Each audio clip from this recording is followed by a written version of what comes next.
Going to go ahead and call this Monday, October 4th, 2021 meeting of the Whitefish City Council to order. Thanks everyone for coming this evening to participate in your government. We'll start with the Pledge of Allegiance. And Lauren, would you lead us tonight?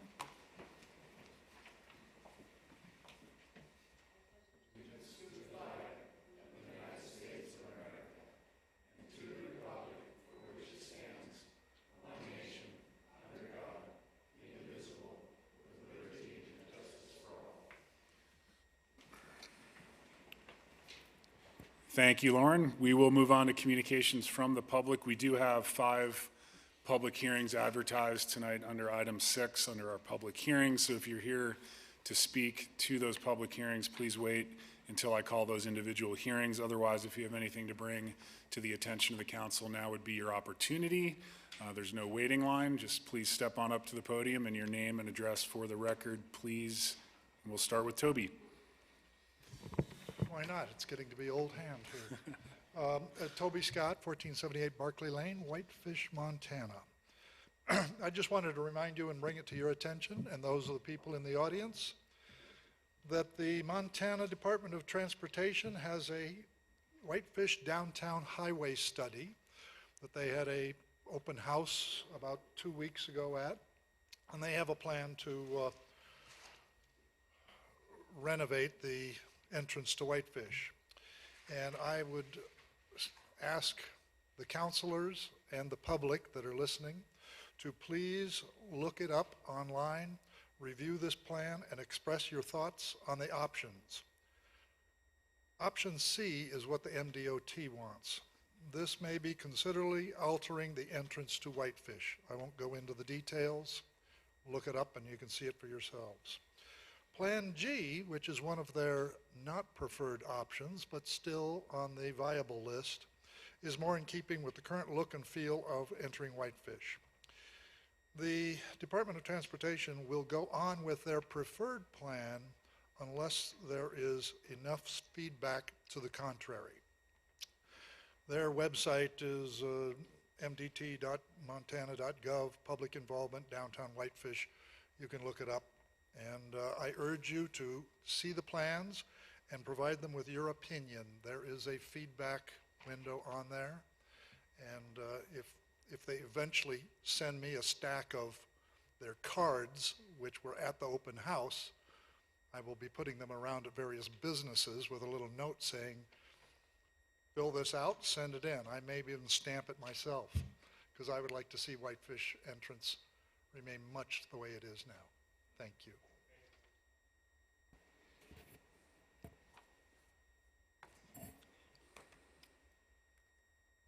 My name is Eric Wenham. I am the Bear and Lion Specialist for Montana Fish, Wildlife, and Parks. I was asked by at least one council member and multiple citizens to come and just kind of review a couple of numbers real quick for you. Talk about the month of September only. In September, I received 315 calls about bears and bear conflicts. 135 of those originated in Whitefish alone. 35% of those calls were about fruit. 65% of that was about trash.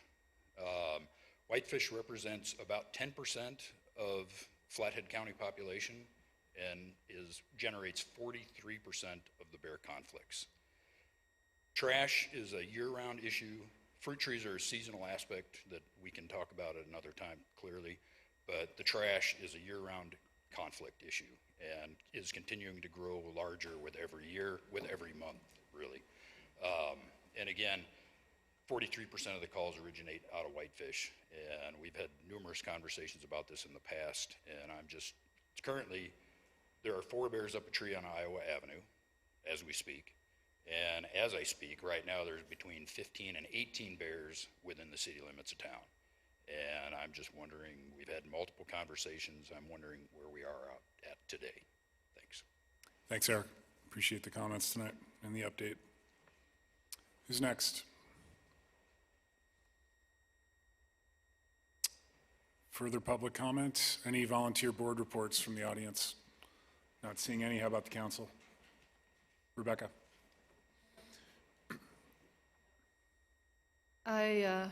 Two things. I did have a long talk with Eric, and I think Dana might go into some detail about the bear problem, but Dana and I talked too, and we might need to revisit the recycling effort to get the bear-proof containers in first, because a lot of people are very worried about the bear situation right now. Just point of order, Rebecca, is this a volunteer board report or comment on public comment? No, I guess it's not really falling, should I wait? If you don't mind, we can Yeah. address this at the end of the Okay. meeting. If you don't mind, I'll make Thanks. sure to make a note of it. Thanks, Rebecca. Further volunteer board reports? Andy?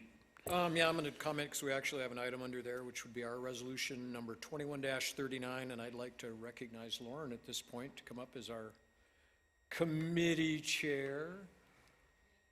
You're going to pass? All right, we can do that. You Actually, going to do it, Michelle? All right.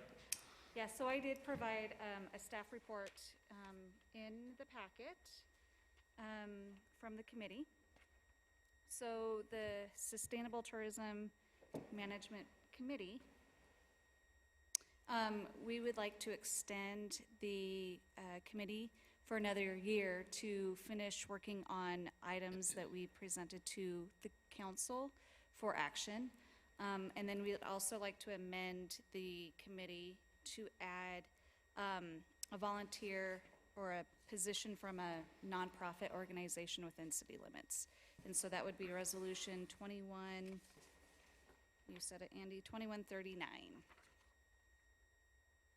Thanks, Michelle. We will need a motion to that effect. I'll just make a couple quick Sure, comments to Andy. that.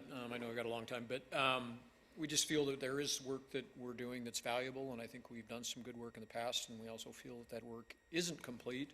The simple amendment to membership, that's a result of Alan Reese-Myers from Whitefish Legacy Partners, who's been a member of that committee all the way along. He's actually moved out of town, and we think he's a very valuable member of that committee, and we'd like to create a position basically for a nonprofit, and that would be his, but they are an integral part of our work, I think, because we obviously partner with them as a city, and they have a pretty large impact in terms of visitors to this community. So that's all I have to say, and on that, I would go ahead and make a motion that we approve resolution number 21-39.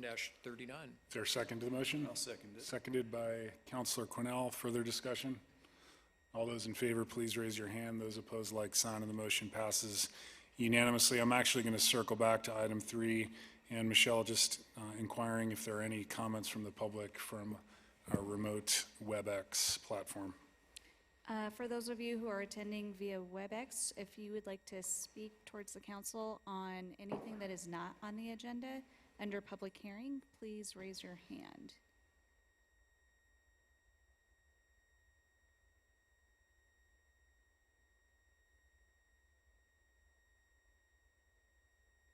I think we're good, John. Great, thank you very much. With that said, we'll move on to item 5, which is our consent agenda. You have the minutes from the September 2021 meeting.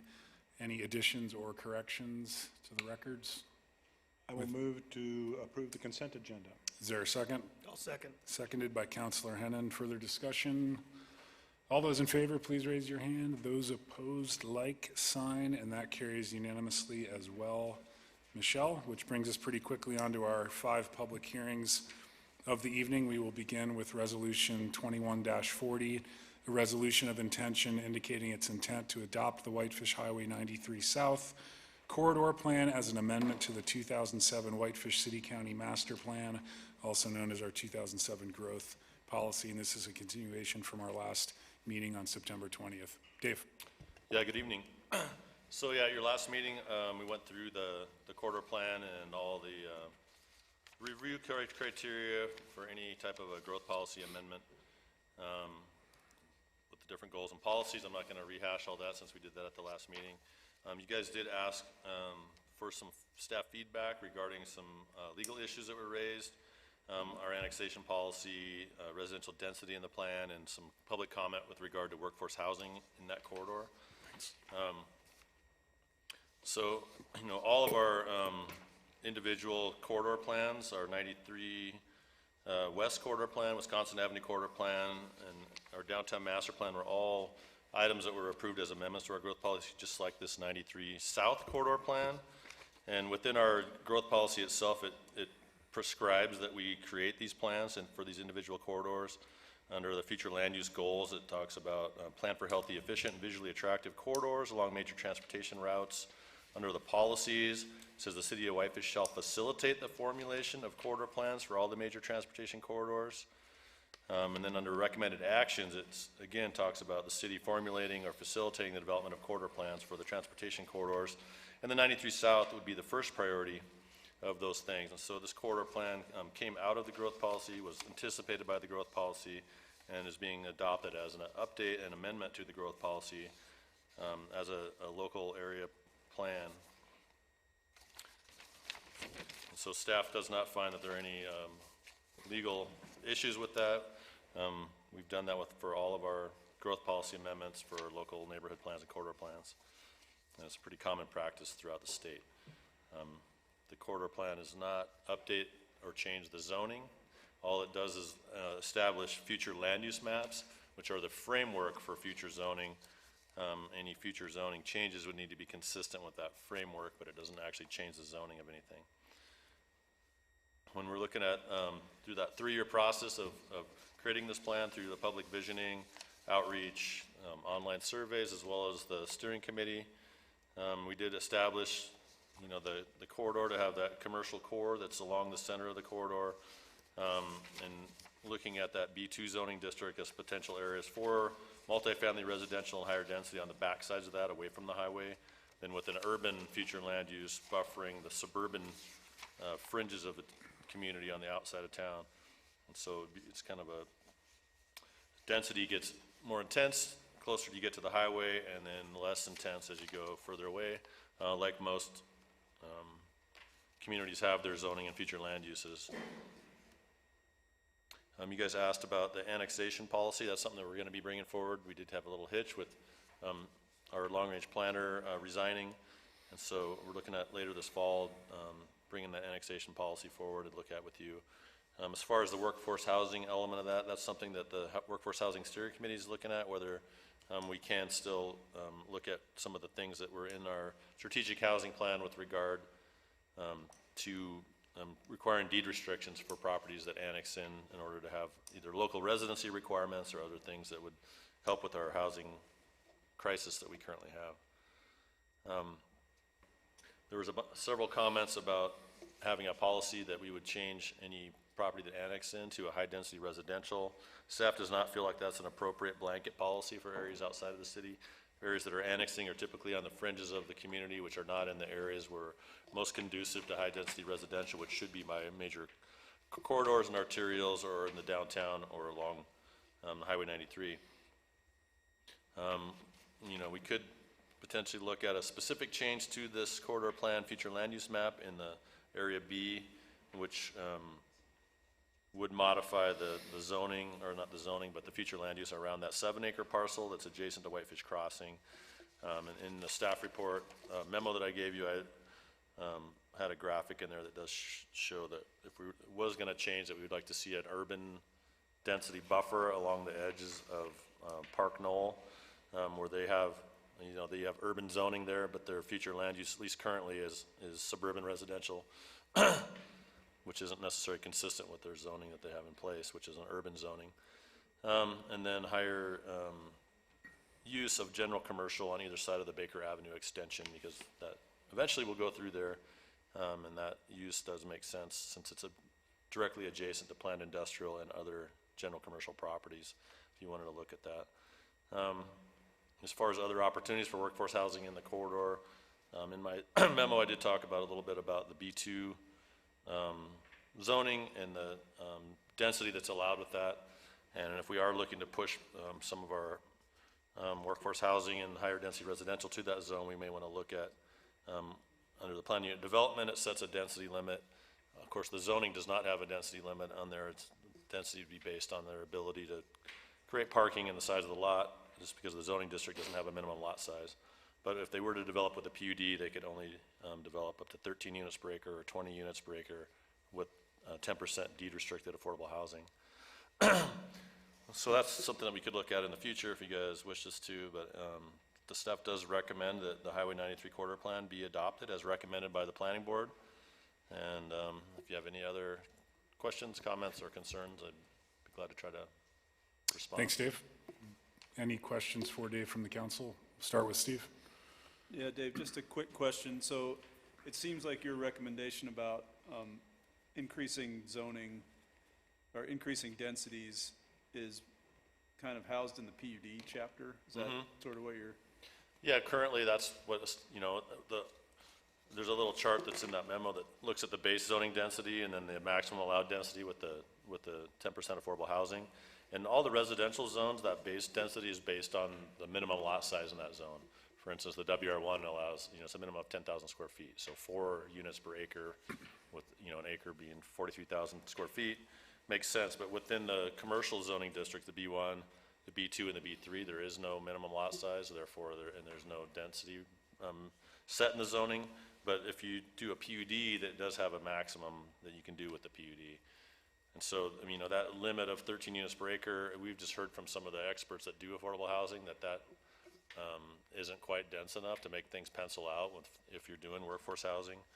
And so we might want to just, you know, look at that with the PUD, because, you know, PUD is something that would be vetted through the planning board and the council. They do have to provide public benefit. There might be an opportunity for certain types of development to look at something that's closer to the R4 district, which is something that we seem to be eliminating throughout our community. We just removed a large section of WR4 zoning in our downtown. So if that's going away, then where else is this stuff going to go? And people in general have identified the Highway 93 South corridor, most notably through this planning process of the corridor plan, as a possible location for that, which is why the council amended the B2 zone to allow for multifamily where previously residential use was only allowed through a PUD up until that changed 2 years ago, whenever that Okay, was. and just so I'm reading that table clearly in your staff report there, in the B1, B2, and B3 zones, the maximum density allowed is 13 dwelling units per acre without the incentive for affordable housing. Right. And then with the incentive for affordable housing, it goes up to 20? That's correct. Okay, and your recommendation is that we play with these numbers? Yeah, or in look at the terms of- B2. I mean, that's something that, I mean, again, we're trying to identify where we can put housing, and the B2 has kind of been identified as one of those locations. And we've just heard that limitation on density, you know, I don't know if we want to go all the way with what the R4 allows, but something in between there might be something we could look at in the future. Okay. But there's not anything currently in this plan that? No, this plan doesn't address that. This is a separate Yeah, I get it. tract. I get it. Yep. But that was, I see what you're saying. I would want to be clear on that. Thank you. Thanks, Steve. Further questions for Dave from the council? Not seeing any. We did advertise for a public hearing on Resolution 21-40, and we'll hold that public hearing now. Any public testimony? Your name and address for the record, please, when you approach the podium. And if you don't mind, we did receive substantial comments, both written and via email, and some of the written comments were very extensive, so I would ask if you're here to plan on reading those multiple pages of comments, you please keep your comments to 3 minutes. Toby. Toby Scott, 1478 Barclay Lane. Is that the timer I turned over to you guys about 15 years ago? Probably. Well, I had a rather long dissertation to provide for you here, but between the recap and Dave's comments and things like that, I would just like to urge you to amend this growth policy or the Highway 93 South Corridor Plan, Segment B, future land use map, to designate that 7-acre parcel that's been mentioned off of Pheasant Run with preferably high-density residential or general commercial, which is the WB2, to help facilitate workforce housing. This could be a step in the right direction to get this going, and if it isn't amended on the thing, then it's a major hassle to try and get a variance, which is, I believe, what would be required to go from an annexed piece of property from the county that is designated essentially R1 into the city, and then have it redesignated as R4, or at worst case, WB2. So I hope that you can think about that. And if it can't be done in this South Corridor Plan, I would like the council and any of the multiple steering committees to address the thought of changing the growth policy to allow for this, the growth policy or the master plan. Because somewhere, we've systematically eliminated high-density housing throughout the Whitefish area and even the surrounding area if it's annexed. And we gotta provide an avenue for high-density housing. Thank you. Thanks, Toby. Mr. Mayor, if I might. Frank? Just a point of order for all making comments, and all comments are welcome. I want to remind everyone here, we are here about an intention to pass a resolution. The resolution itself and any amendments we want to it can be taken care of when we bring that matter forward. So, whereas I appreciate and I want all of your comments, I think we all need to understand that this is an intention to pass a resolution in the future regarding Highway 93. Okay? Just so we're all clear where we're going. Thank you. My name's Ed Doctor, 845 Wisconsin Avenue. I just wanted to kind of apologize on behalf of myself and quite a few business owners. Believe it or not, there's no civic majors among our business community. None of us really know a whole lot about zoning and that kind of stuff, but we're learning fast. And you know, like Toby said, I do support this, and Frank, I'll be looking forward to being more a part of this in the future. And again, hopefully we can find a place to house a lot of people. We do have a lot of good things going on with that so far, and just keeping an open mind about that corridor. Thanks a lot. Thanks, Ed. Further comment tonight on this item? Mary?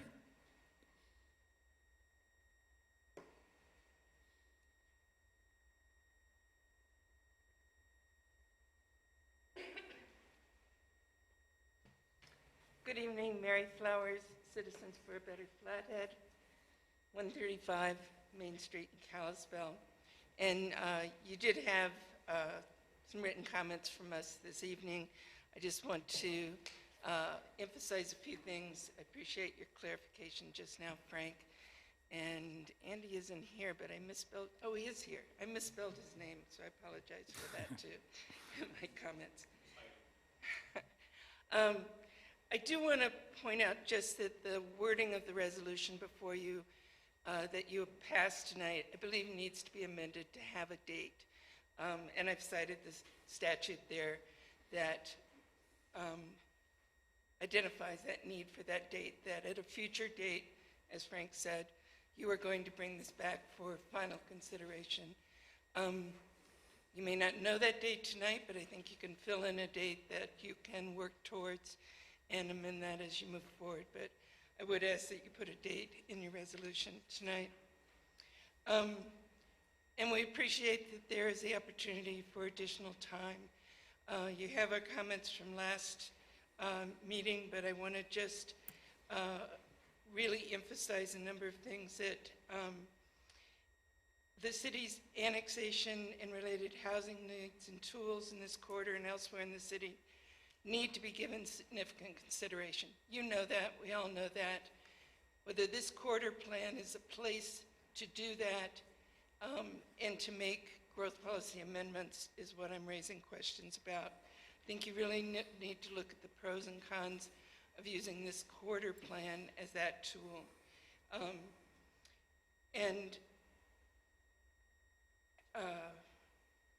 We would suggest that you not use this to make immediate changes to land use. The purpose of the corridor plan should be to guide the kind of transportation and landscaping, et cetera, design that will make that corridor really appropriate and enhance it for the city. We've provided you an example that other communities don't adopt their corridor plans as amendments to their growth policy. I provided you a link there to the Missoula. Recently, they adopted their Highway 200 corridor plan. And rather than saying it amends their growth policy, they have just clearly recognized the role of a corridor plan. Now, therefore, be it resolved that Missoula City Council hereby adopts the East Missoula Highway 200 Corridor Plan for the purpose of promoting and implementing a complete, connected, and accessible transportation network to further the region's transportation vision and goals. That, I think, is a real role of a corridor plan. And one of the real concerns I have by using this corridor plan to amend our growth policy maps and text is that it really strips away the required and I think really necessary for a sense of fairness, the process to bring a growth policy amendment forward, and then following that, the outcome of it, if it's successful, then to move forward with your zone change. Without that, if you change these, the public really has no opportunity at the zone change process because as Dave just articulated, changing the growth policy sets a framework and says, this is the zoning that is allowed here. And it's hard to come in and say, no, it shouldn't, the growth policy shouldn't have been changed. So I think this process of the growth policy really needs to be looked at as the most fair way for the public to see it amended. I think the housing issues that Toby and others have raised are critically important, and they need to go through a growth policy amendment. And I think we need to look comprehensively at the growth policy to see how we're addressing housing needs. And so that's why I would urge you to take 60 or more days to allow yourself to look at your annexation policy. And in that regard, I'd refer back to my comments at the last meeting where I showed you the map of Kalispell and how they have not amended their growth policy to comply with any county zoning outside of their city. But their map says if you're going to annex into our city, this is our vision. And their vision is urban, suburban, residential. And that's what they're saying to people coming and looking at their area. By changing the map, as this corridor plan does, to essentially amend your growth policy to say our vision is what the county vision is, and we're going to make sure if you come in you have to tweak things a little bit, but the uses are still the same. I think that's a real problem. I think housing is a much stronger need than more commercial in that corridor, and I think the vision that this plan should have is addressing transportation issues, not commercial development in your growth policy. I did call the city of Kalispell and confirm that that is the case. They have that plan so that their vision is what they annex in on. So that's why I'm also suggesting you look at your annexation policy. And finally, I've provided you some links to some of the other plans here just for your information. But I would point out that your own growth policy says, and that's in the final page of my comments, the land use element of this growth policy recommends corridor plans be formulated and adopted for 5 specific areas, etc. The really important part is that it says once you've adopted your corridor plans, then it says following that, any special regulations regarding land use, access, buffering, screening, or landscaping may be considered. For your special regulations for land use, again, I really don't think framing your corridor plan to lock you in to land use decisions on terms of the type of use most appropriate is not the way to go. Thank you. Thank you, Mary. Who's next?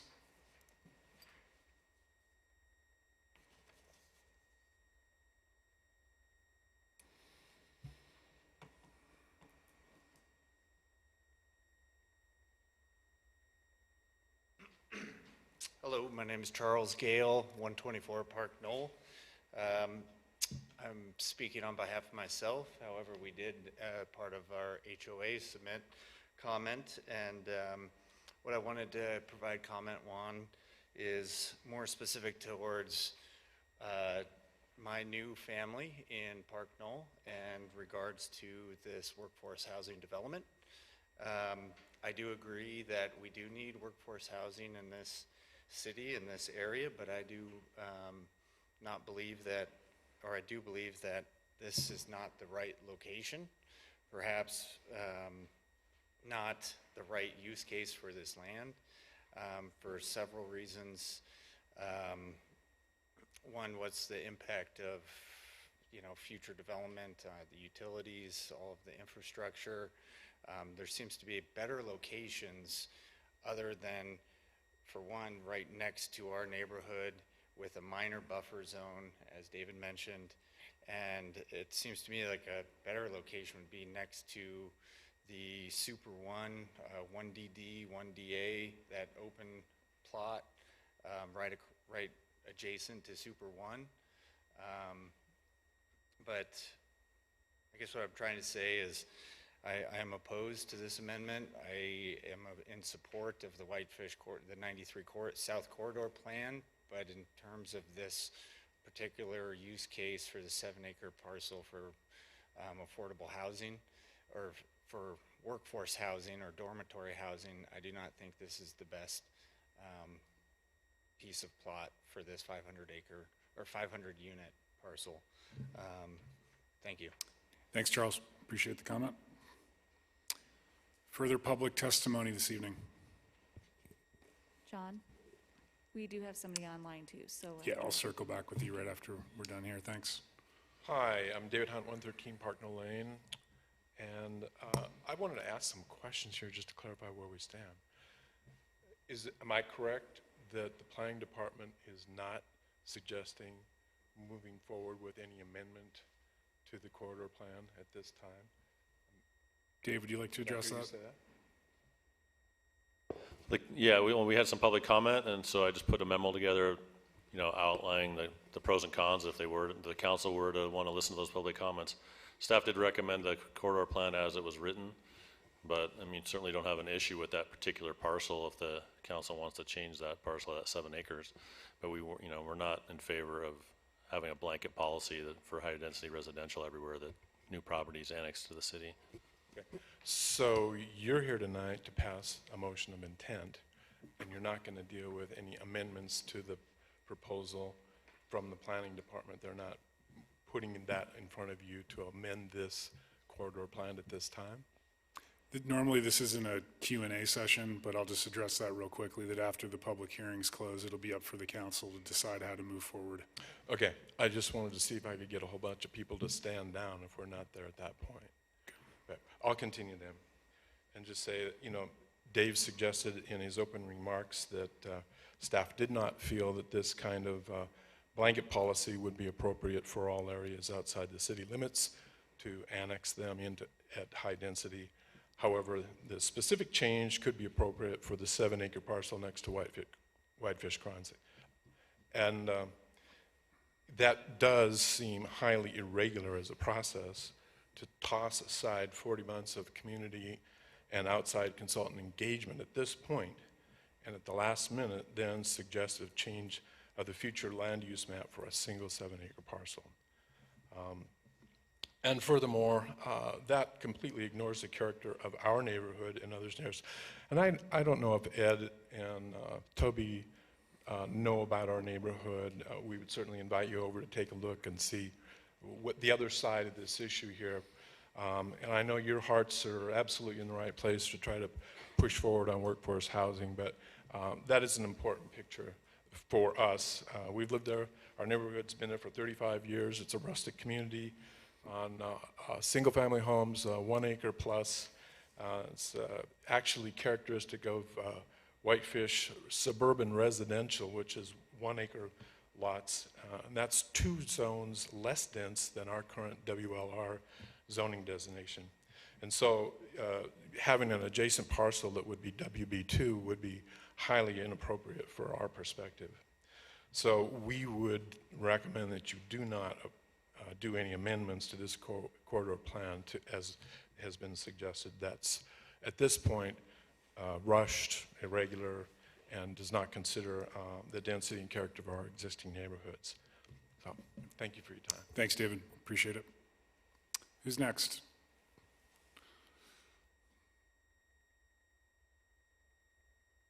Hi, my name's Karen Giese, 121 Parknell Lane, and workforce housing is essential to the Whitefish area, to the whole Flathead Valley, to the whole United States. Many areas, such as West Glacier, are taking, the employers are purchasing homes as they become available and turn them into workforce housing. And that way it stays consistent with what's in the neighborhood. They allow, have so many people living in there. And then, but there's not huge dormitories. Now, other areas of the United States, they do make huge dormitories, but they do it on their private land. And granted, the property is available to be purchased and to be developed, but I would request that you guys don't amend this request into the corridor plan. Again, like Mary said, stick with the transportation is what it was designed for, and kind of what Whitefish would look like as you're coming into it. If you want to have high density, have it towards the highway, just like you've been doing already. There's a hospital area, there's the area like Charles said over by Super One. There's an awful lot of areas that are there that would be much more preferable, I would guess, to the workforce housing for their walking to places, their ease of transportation, ease of getting onto the highway. You think about if you're going to put workforce housing in that area, you're going to have to think hard about how all these people are going to get onto the highway. We're struggling right now with getting onto the highway. If any of you have been up there and driven, you've seen that. So again, I'm requesting that you don't accept this amendment and that you go forward with the plan the way it was designed and address the workforce housing in another manner. Thank you. Great, thanks, Karen. Further public testimony? Going once, twice. I'll go ahead and close the public hearing and turn it back to the council. John? Excuse me, Michelle. Any online comments? Thanks. Michelle Weinberg, if you'd like to unmute your mic, you can have the floor. Please let me know if you can't hear me, but Mr. Mayor, Honorable City Council, Michelle Weinberg, 116 Lupfer Avenue, on behalf of the South Whitefish Neighborhood Association. In the association's public comments dated September 20th and October 1st, 2021, the association explained why the corridor plan was not consistent with the growth policy with respect to the land use designation changes proposed in segments B and C. These inconsistencies are obvious by comparing the growth policy's future land use map on page 76 of the growth policy with the corridor plan's proposed changes.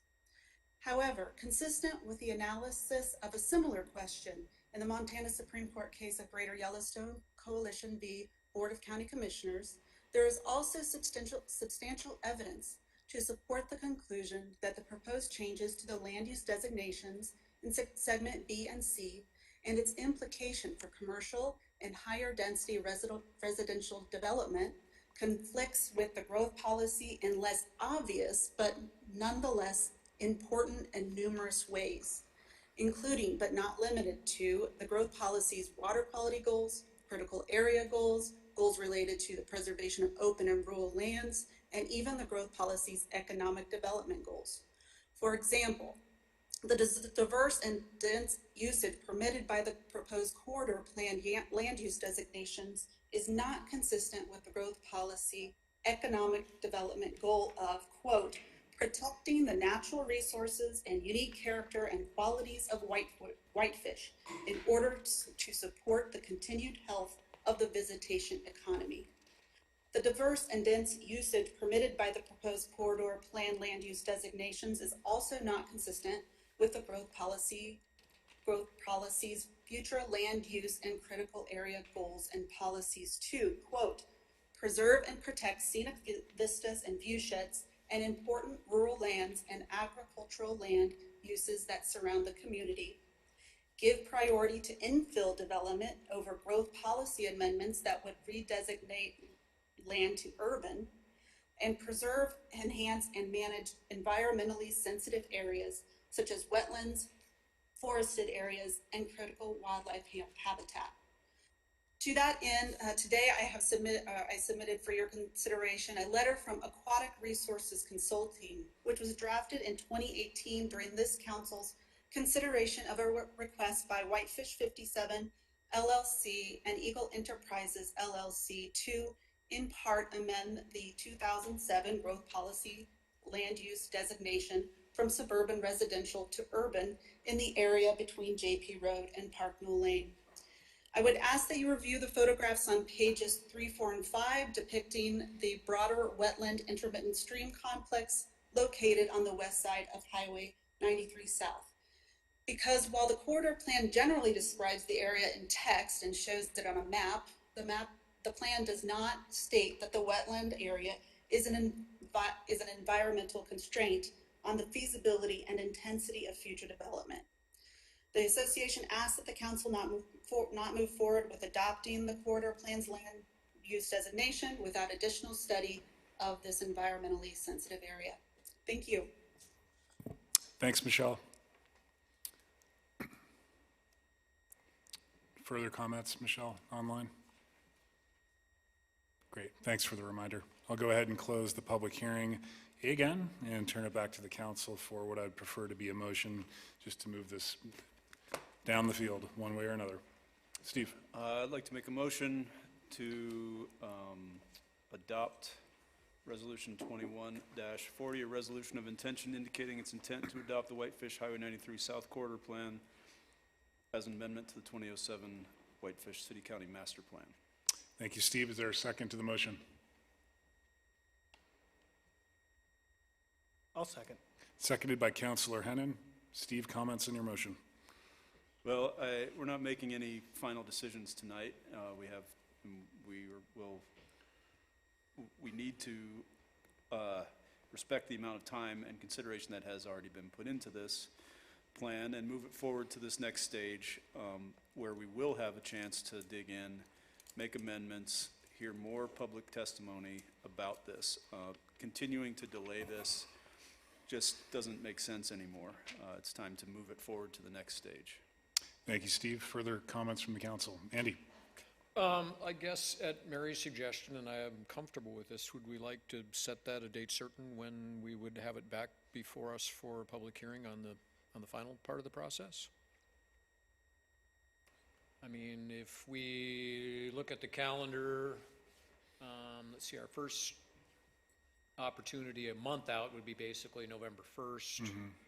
Or then November 15th. I would be comfortable with November 15th, which should give us 45 days. Is that too long, or would we prefer 30? I think that's fine. Dave, do you see any concerns with that?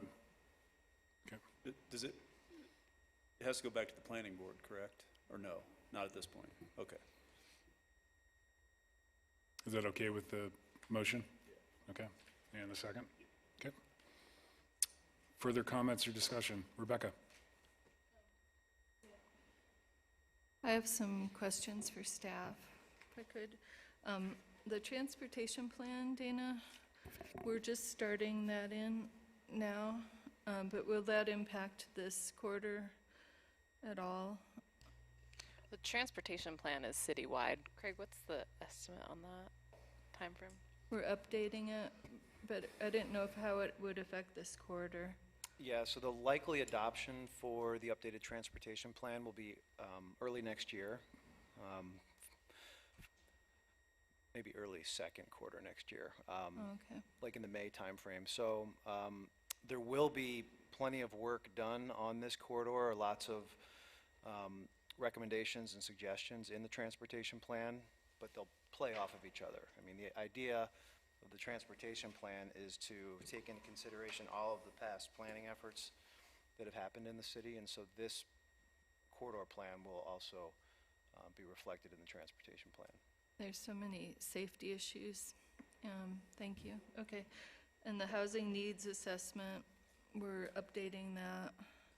Yeah, that one is going to be pushed back to May or June of next year. The census data has been delayed further.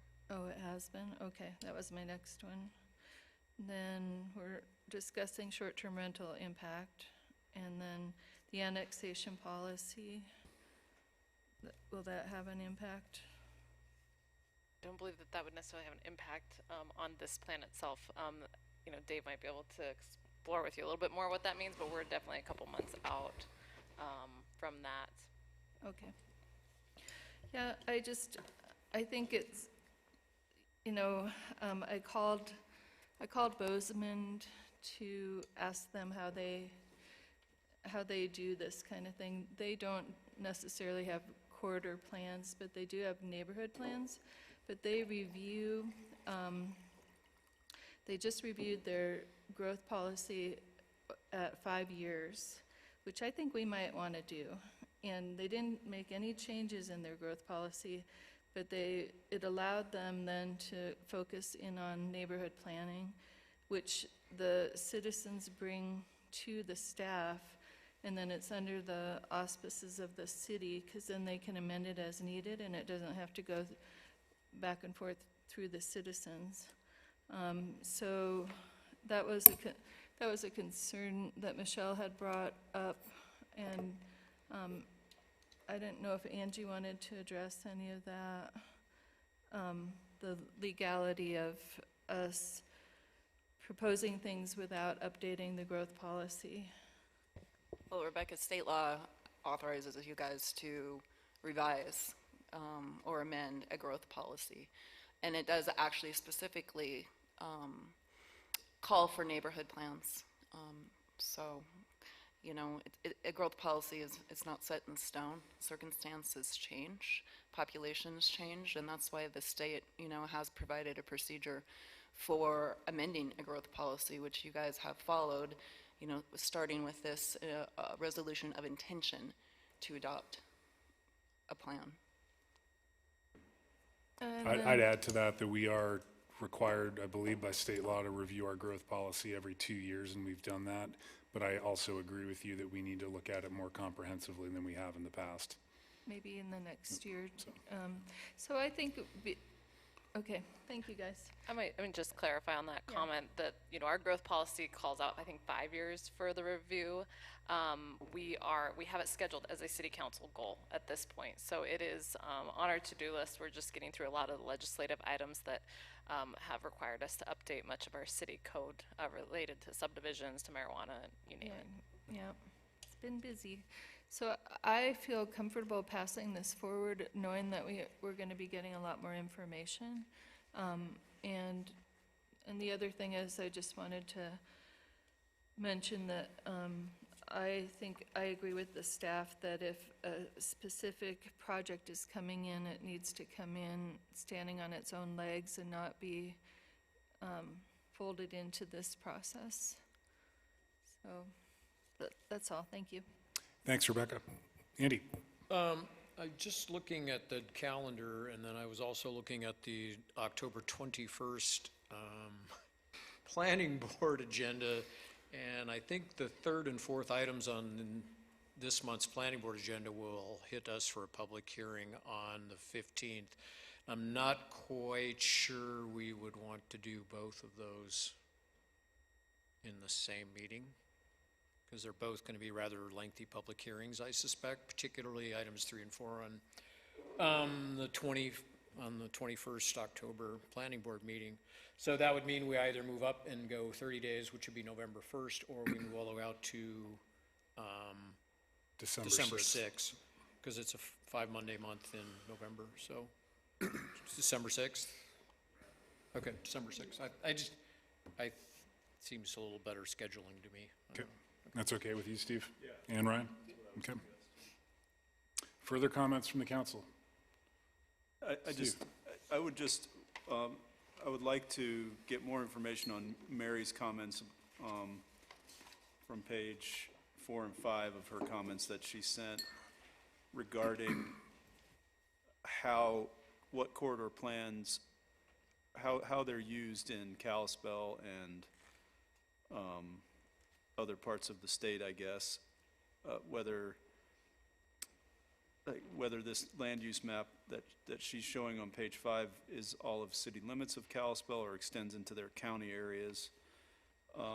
And she brought up a really good point about being locked in if this becomes a growth policy amendment versus having a separate corridor plan, or whether that creates more confusion overall. So I don't expect you to answer that question now. I'd rather see a definitive answer to that next time we see this come forward, if that makes sense.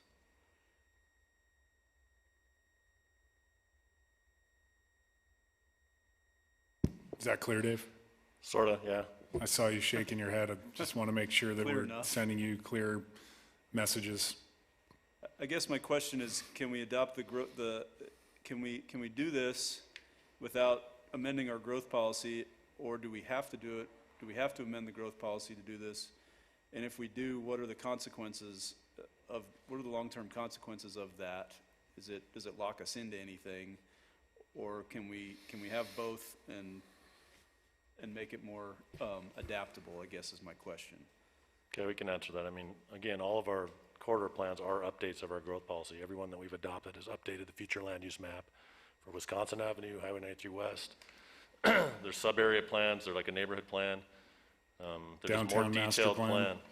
So, I mean, I get that. I get that that's what we've done in the past. It would be interesting to see what Kalispell does, because they're a bigger city, roughly 3 times our population, and if they have a more flexible plan than we do, I think we could learn something from that. That's my point. So that's why I would like some more information and a clearer explanation of what that is and how that's different from what we would be doing by amending our growth policy again. Thanks, Steve. Anything further from council? Ben? I would have 2 comments. The first is with regard to annexation policy. I heard that come up here a couple times in comment, and I do think the criticism is fair that maybe we shouldn't always be relying on county zoning when we're taking parcels into the city. And I think it's unrelated to what we're doing here, but I would support maybe taking a further look into annexation policy at some point. And I think that could be also related to similar discussions in the area of housing policy, because I know we've talked about it in that context as well. My second comment has to do with all the folks here who are interested in the workforce housing lot. I will offer my opinion on this and say that it is very difficult, I think as Rebecca noted, to have conversations on single parcels in this context. I mean, it's like we're planning from up here, and this lot is down here, and so it's just like we can't properly evaluate it almost without more information and without a plan of what it is. With that said, I also think a lot of what has been brought up, that perhaps our zoning policies do not allow for enough opportunities for high-density residential, is also fair. Mm-hmm. And I could take the same argument about this one lot, and I could apply it to a whole bunch of other lots down the corridor that maybe we could consider there too. So I don't know how to answer all that here. Maybe that's a conversation for the growth policy at a later date. But I do know there's a lot of good ideas in here in this corridor plan that should be adopted, and I think we should move ahead and do that now. Thank you. Thank you, Ben. Frank? Mr. Mayor, I mean, we're going to set this off as it should be to a date certain. We've got now, 45 days, 50 days, I guess, or more between now and the hearing we might schedule on this corridor plan. Would it make sense for us to, for lack of a better description, hold a public work session on what's in this corridor plan and how it affects things, and out an abundance of invitation to our community to once again weigh in on this matter one more time, even before the public hearing? I would certainly be open to that opportunity if we wanted to create such a thing. I'm fine with that. That said, I think we'll end up with the same sets of issues that were raised during this first process. But I'm clearly open to that possibility if the council is also open to that and wants to pursue it. Thoughts related to Frank's comment?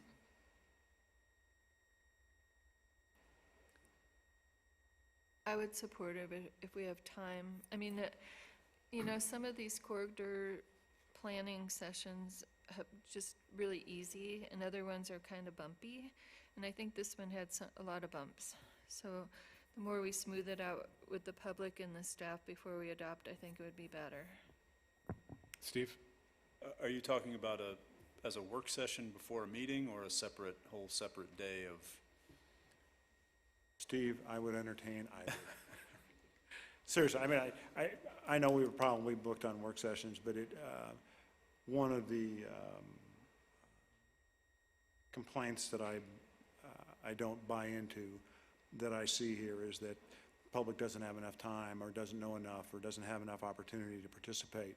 I know enough about our processes that I am confident that we do that on the front end. Given that we are bifurcating this in any case, and we have an intention to adopt something, and then we're going to schedule that 45 or 60 days down the line, like I said, I am open to providing that additional opportunity for public input on the details of it. And for lack of a better description, having us have an ability to respond to say, no, this is not spot zoning, this is not spot growth policy, this is a process that makes sense, and this is why. So I'm open to that if this council feels it's important. If nothing else, at an abundance of inclusion.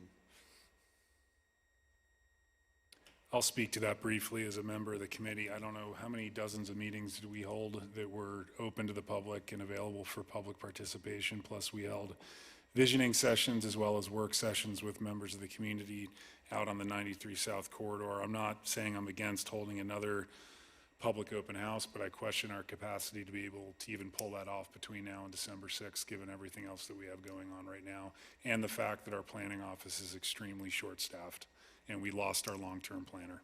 I think the next public hearing would be an ample opportunity for people to weigh in. I'm comfortable with that. Okay. But further comments on the motion? All those in favor, please raise your hand.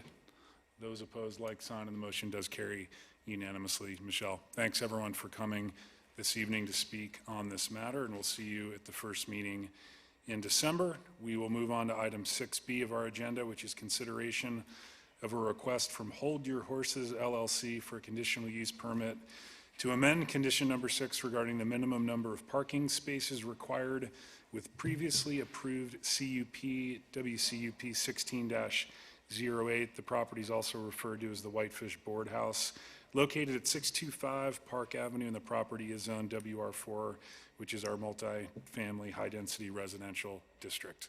Wendy. Good evening. So back in 2017, the City Council approved the Whitefish Boarding House conditional use permit subject to 10 conditions of approval. So the proposed use of the building was for employee housing, and it didn't exactly fit the definition of boarding house. The zoning administrator at that time made a determination that the boarding house was the closest type of housing we had, and therefore we required a conditional use permit in the WR4. The definition of a boarding house does permit stays as short of 2 weeks and provides meal. However, this facility, they have a shared kitchen and people stay for 30 days minimum. Since the project didn't exactly fit the definition of the boarding house, they proposed a parking to be a combination of the boarding house standard and multifamily, which required a total of 18 spaces. So with this approach, and we were satisfied with that suggestion, we required 18 spaces, and that was one of the conditions. They have met all of their other conditions of approval that you folks applied way back when. So they're requesting an amendment to condition number 6 to reduce the required parking from 18 to 10. A few things have changed since 2017.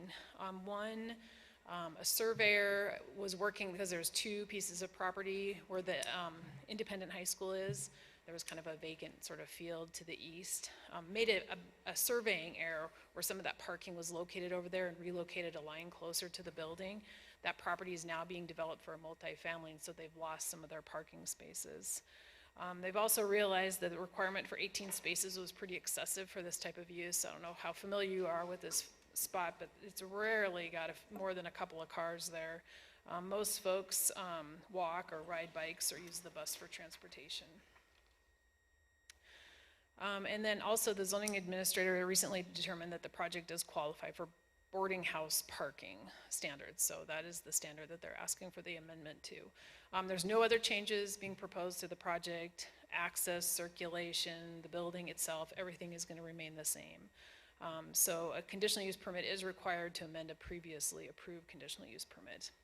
Again, the property is located at 625 Park Avenue.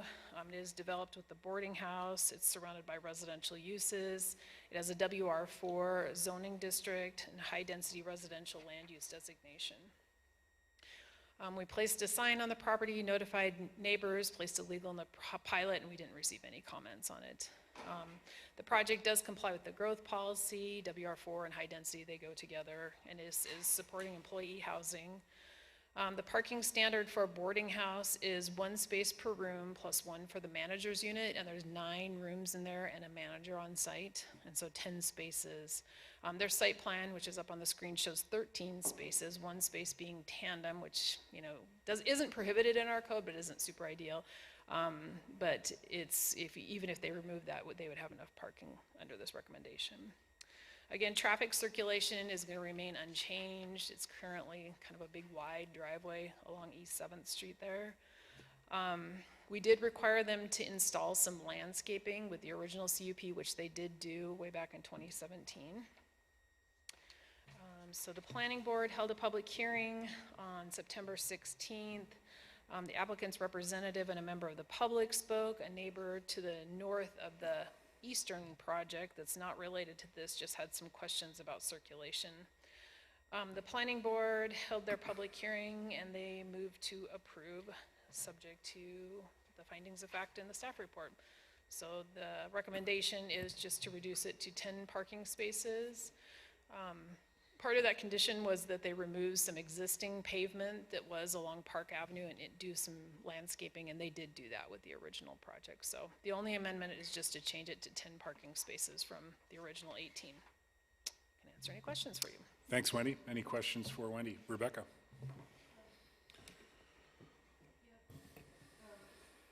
So Wendy, I think this was boarding house prior, and then they kicked people out. People had to move from this site, and now, but it is going to be used as a boarding house for employees of the owner, or how did? Before it was the boarding house, it was the independent high school. Right, I remember. And then they got a conditional use permit for a boarding house in 2017. Right, and then when it got sold, then the people that were living there had to leave? I don't know. Oh, okay. So do you know if the intention is to have the employees that are working for the person that owns this property live there? I don't know who's going to live there. It's just a boarding house. Oh, so anybody can live there? People who rent property can, I don't know how they find this place and get to rent there. I don't know. I'm not sure what the arrangement is. I'm just talking about parking. That's all I know about. Well, we just don't have hardly any boarding houses, and so right. So that's why it's a little unique too. It doesn't exactly fit, like I mentioned. Right, but it is a concept that we would encourage in the future. I just wasn't sure if it was being reserved for the employees of the owner, like before. I don't know who the owner is. Okay. So all right, thank you. Thanks, Rebecca. Further questions for Wendy on her staff reports? Not seeing any. We did advertise for, did you have a question, Steve? No. We did advertise for a public hearing on item 6B of our agenda. We'll hold that public hearing now. Any public comment on this item? Any public testimony? I'll go ahead and close the public hearing and turn it back to the council for a motion. Steve? I move to approve WCUP 21-20, the findings of fact in the staff report, and amended condition number 6 as recommended by the Whitefish Planning Board on September 16th. I'll second. Seconded by Councilor Hennon. Further discussion? All those in favor, please raise your hand. Those opposed, like sign, and the motion does carry unanimously.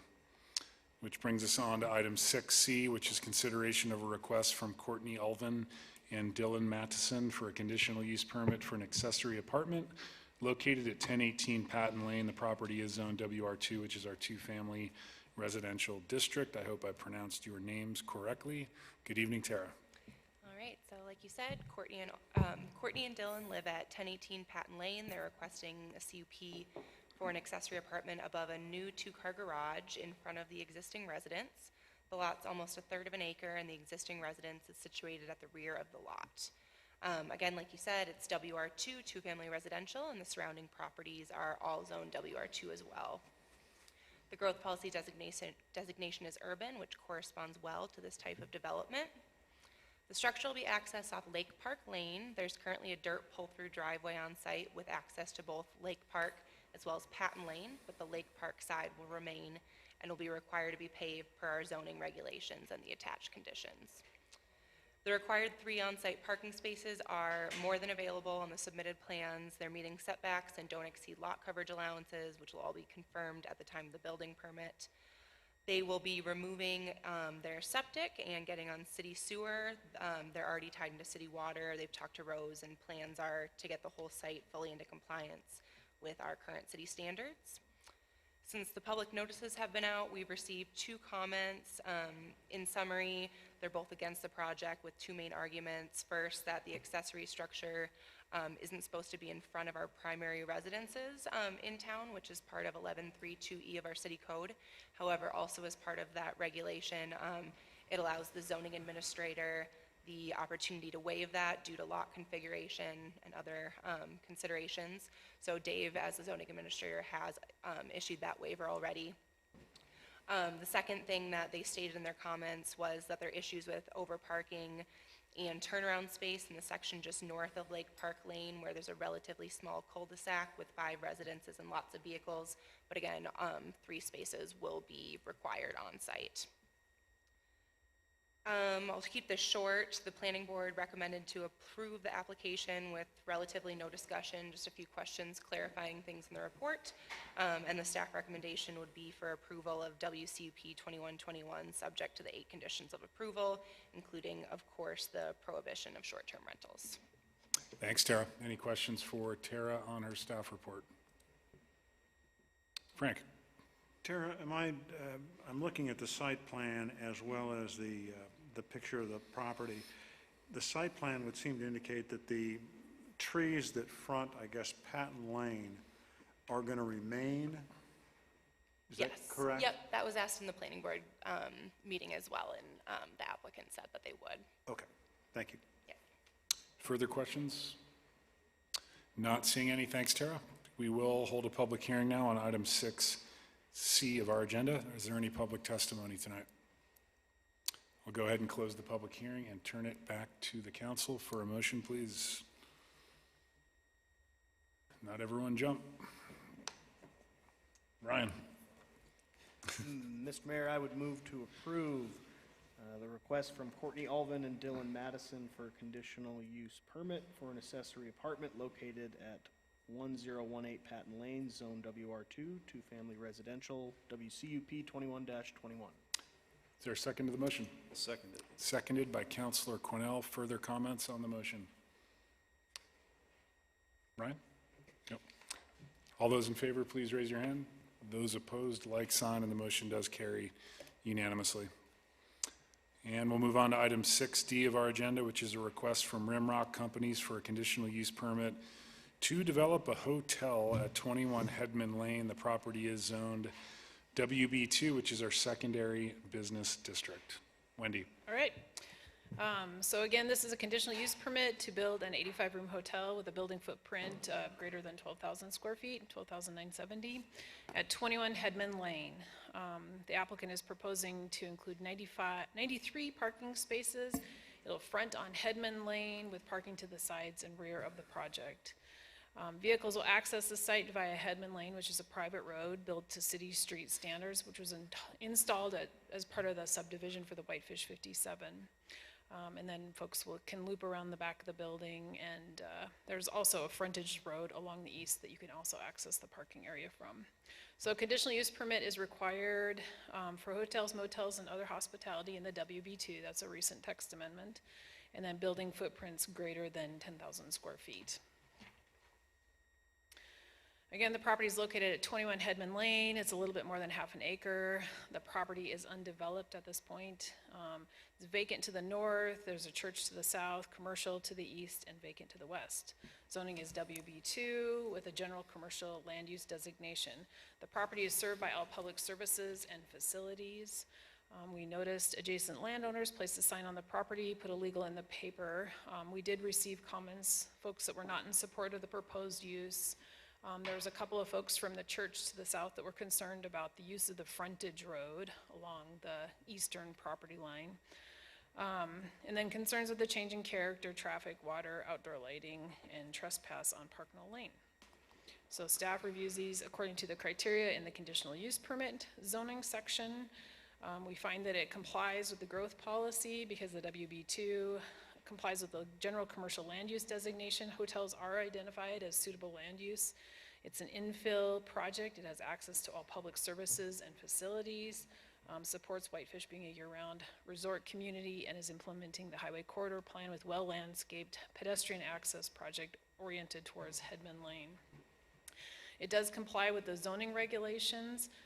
As far as parking, it's 1 space per room plus 1 space for every 2 employees on a maximum shift. So they are proposing 93 spaces.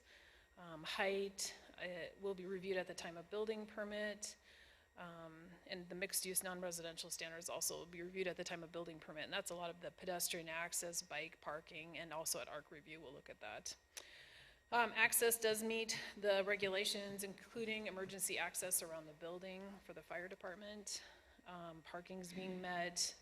The private road is built to city street standards. Water, sewer are available, and stormwater was installed at the time of the subdivision, so I'll tie into that. Sidewalks were constructed as part of the subdivision, and they're located along Headman Lane, and they go all the way out to the highway. In 2019, when the subdivision was under review, the applicant did submit traffic information that was part of the subdivision, and that also was submitted to MDT, which anticipated an 86-room hotel. 100%, of course, of this traffic is going to enter and exit off the state highway. MDT did not require or request any additional information, and they were satisfied with the analysis. They did provide an updated traffic letter indicating that the average daily trips would be at 711, which 32 trips would be in the AM peak hour and 34 in the PM peak hour, and 70% of the trips will go north towards the downtown. They anticipate at full build out of the subdivision, including the hotel, having minimal impact on the transportation system. As far as structural bulk massing and scale, the building will meet the zoning height requirements and setbacks, which will be reviewed at the time of building permit. And the highway district does have some architectural review standards for the big box standards, and that will be reviewed at the time of ARC review, which includes things like off-street parking, lighting, scale, mass, materials, and all those items will need to be incorporated. The planning board did hold a public hearing on September 16th.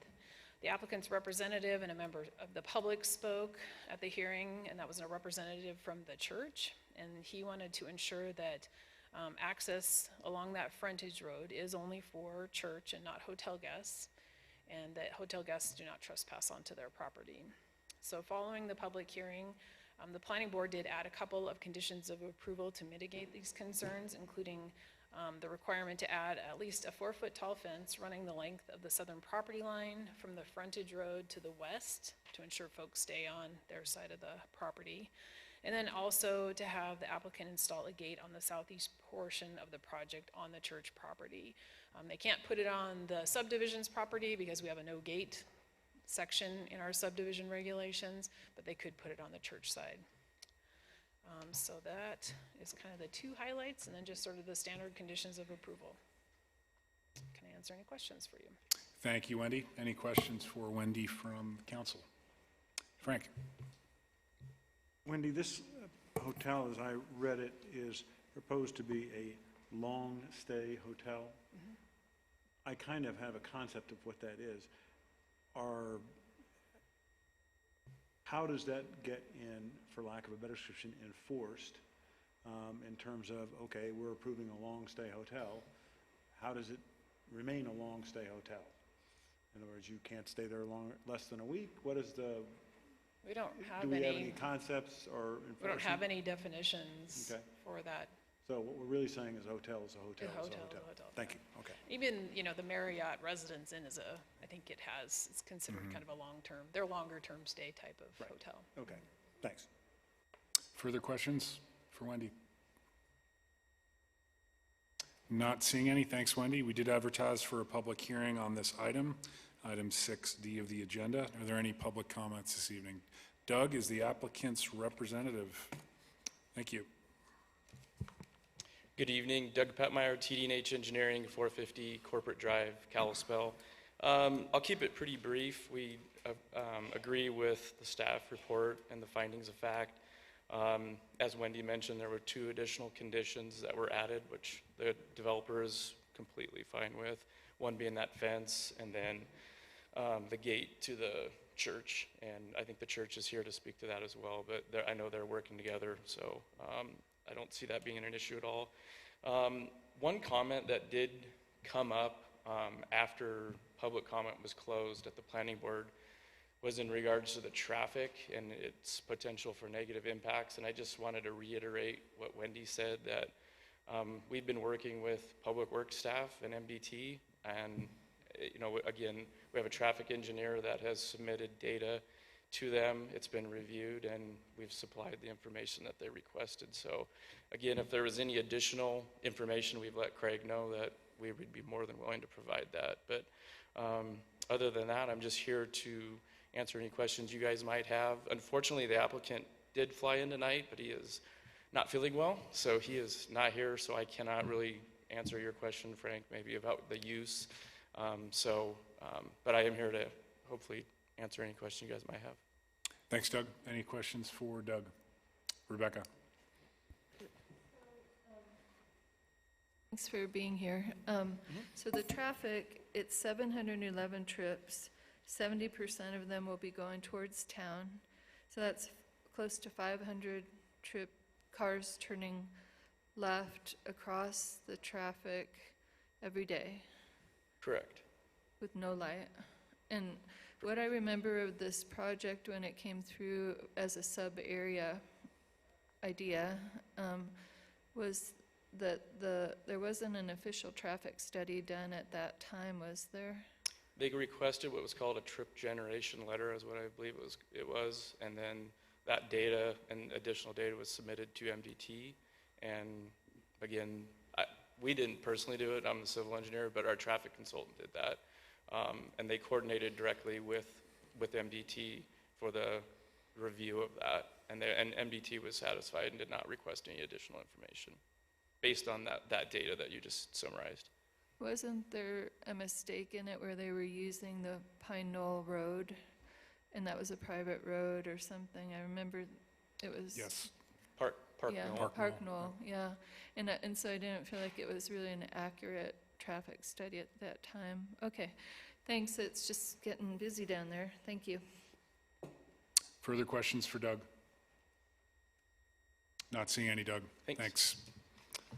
Public comment is next. I do have the sign-up list. You don't need to go necessarily in order, but I did have, well, sir, I'll just let you, you know who signed up. Hi, I'm Randy Olson. I'm the pastor at the First Baptist Church, and I reside at 115 Ardell Drive in Kalispell.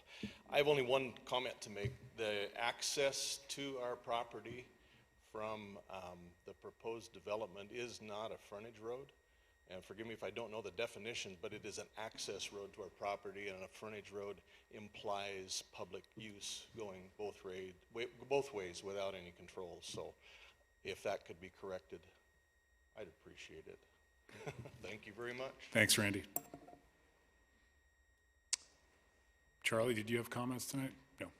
Any further public testimony? I'll go ahead and close the public hearing and turn it back to the council for discussion or a motion.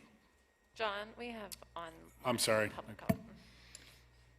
Someday we won't be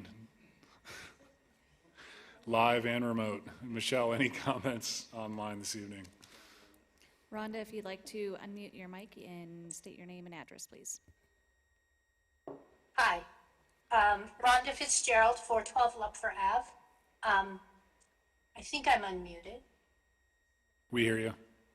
Okay. I would just like to comment on this proposal.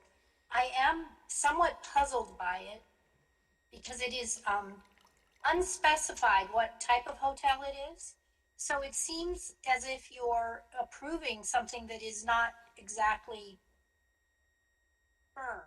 It's more like a use. You're being asked to permit a use rather than a project, because it's not quite specified. And the extended stay hotel is a hotel type that is currently the most, the hottest thing in the hotel world nationally, but it is not typically the sort of visitor that we get in Whitefish. The Marriott is an extended stay. It means it has a suite, a kitchenette, and it's designed for people who stay for a long time, usually for work, which is not our typical visitor, as you know. We have destination vacationers. And so I'm just a little puzzled about this, and I have the feeling that it's just getting the permit in place so that later another developer perhaps can purchase it, and the project will be sold as permitted, but it isn't a real thing yet. And that concerns me because it's hard to understand what will actually happen, and it's hard to put the sideboards around something like that, because that is the purpose of a conditional use permit, is to be sure that you can put the sideboards around it and make sure it's good for the community. So I'm just, I'm very quizzical about the appropriateness of this at this time. Thank you. Thank you, Rhonda. Anyone else, Michelle? No. Great. I will go ahead and close the public hearing and again turn it back to the council for motion or discussion.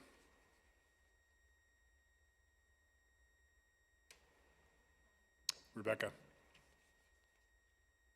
I'll make a motion to deny, let's see, WCUP 21-19. Is there a second to the motion? I'll second it. Motion is seconded by Councilor Quinnell. Rebecca, would you like to speak to your motion? Yeah, I just have a lot of concerns about the traffic impact down there. Also, I have concerns about, they didn't bring it up, but there's a huge water body above this area. And I don't think at this point we really need a lot more hotel rooms. I was excited that we were going to maybe have commercial use down there that would be more useful to the people that are living down there, since we're having so many residences built down there for people that actually live in Whitefish. So I just, at this point, don't feel like it's a good fit for what we need. Thanks, Rebecca. Steve? Yeah, I won't support this for the same reasons I didn't support it at the planning board meeting. The things that we can deny this on are clear to me. That I believe it's condition number 6, that it's going to have a negative impact that we can't really foresee. And I understand that that they followed the book on the MDT guidelines and the traffic study guidelines, but without a connection to JP Road, we can't have 500 vehicle trips per day trying to go north out of another hotel on the 93 corridor. It just is not the right time for this without the infrastructure in place. And that's my objection to it. Thank you, Steve. Further comments on the motion from the council?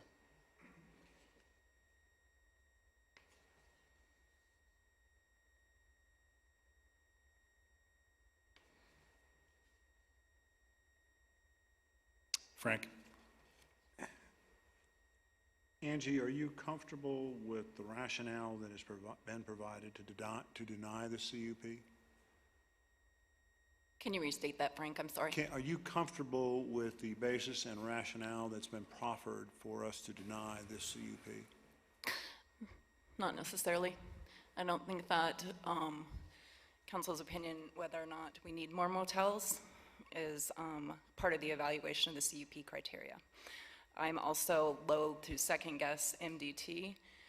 If they're telling us that this is an acceptable amount of traffic, that we're not traffic experts. So again, I don't think you guys need to apply the criteria, and one of the criteria is not whether council thinks we need more motels. So, no, I'm not entirely comfortable, to be honest with you. Okay.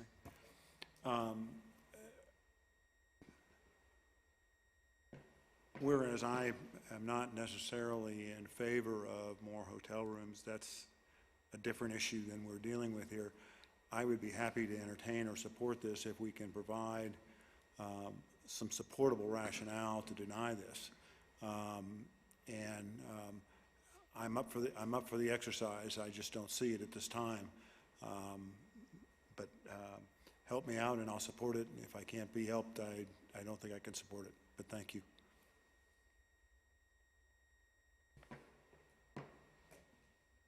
Steve? My original comments stand. I get it. The MDT is the MDT, and we are the last line of defense for our community. The MDT doesn't really care what we think or what we think is best for our community. It's not that I don't think we need another hotel down there, but that's not the basis of my objection. We don't have a connection to a light there. Traffic already, and we hear it from everybody that comes up here that has to take a left and go north, not at a regulated stop. You can't, it's going to add to the problems that we already have. It's going to make them worse. And the CUP says that it is not going to have a significant impact. I can tell you it's going to have a significant impact. So, MDT notwithstanding. So my original objection there stands. And it is a conditional use. It is not a by right use. My suggestion to the council is we never do our work up here trying to come up with criteria for a denial when we have a recommendation in front of us from the planning office. And I believe if it's the desire for this council to deny this CUP, I think the better motion would be to table this to a future date or postpone to a future date so that criteria are specifically developed that address the criteria that are required for approval of a conditional use permit, per the Whitefish zoning regulations. And from what I'm hearing from our city attorney and up from the dais is that we haven't really substantiated that at this point, relative to the review and findings of fact that are presented in the staff report. So if it's something you'd like to consider or direct staff to investigate in more detail, my recommendation would be to withdraw the motion and postpone to a date certain.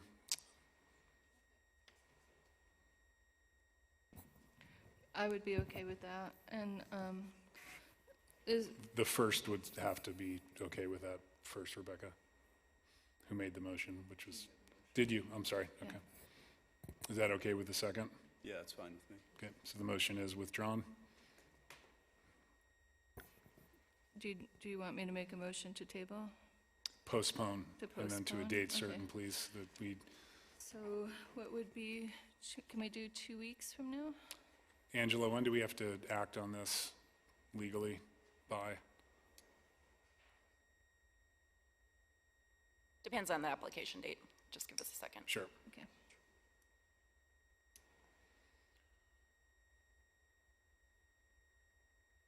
It was submitted on August 2nd, so I don't have a calendar to do that math. Someone needs to do the math. How many days, Wendy? Do we have to? Is it 90? Is that right? I don't have my code book. Give me a second, please. So it would have to be at our next meeting, Probably. I believe. Yep. That would be for the 18th? So that'd be the 18th. So if you wanted your motion to articulate, Yeah. postpone to the Okay. October 18th meeting. Make a motion to postpone, let's see, sorry. WCUP 21-19 until October 18th. Is there a second to the motion? I'll second it. Seconded by Councilor Quinnell. Further discussion on the motion? All those in favor, please raise your hand. Those opposed, like sign. And that motion does carry unanimously. You bet. We're going to go ahead and just take about a 5-minute break, stretch our legs, and we'll reconvene at about 8:45. Thanks.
We're back in session, and we are going to move on to item 6B of our agenda, which is ordinance 21-16, if I'm not mistaken, an interim zoning ordinance enacting a 90-day moratorium on the processing and issuance of new short-term rental licenses within city limits, and this will be the only reading of this ordinance.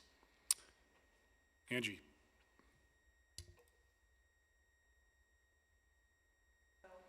Thank you.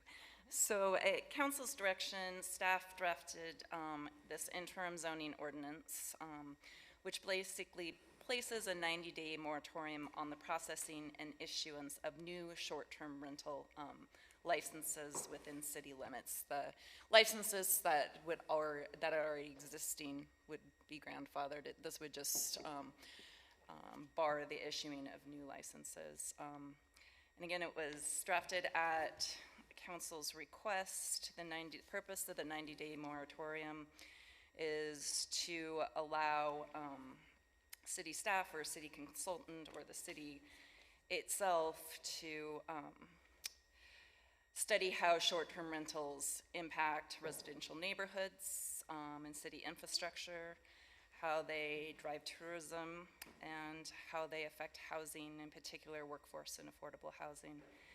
And finally, to allow the city to explore methods to more efficiently and effectively regulate short-term rentals and mitigate their negative effects. So, happy to answer any questions you might have.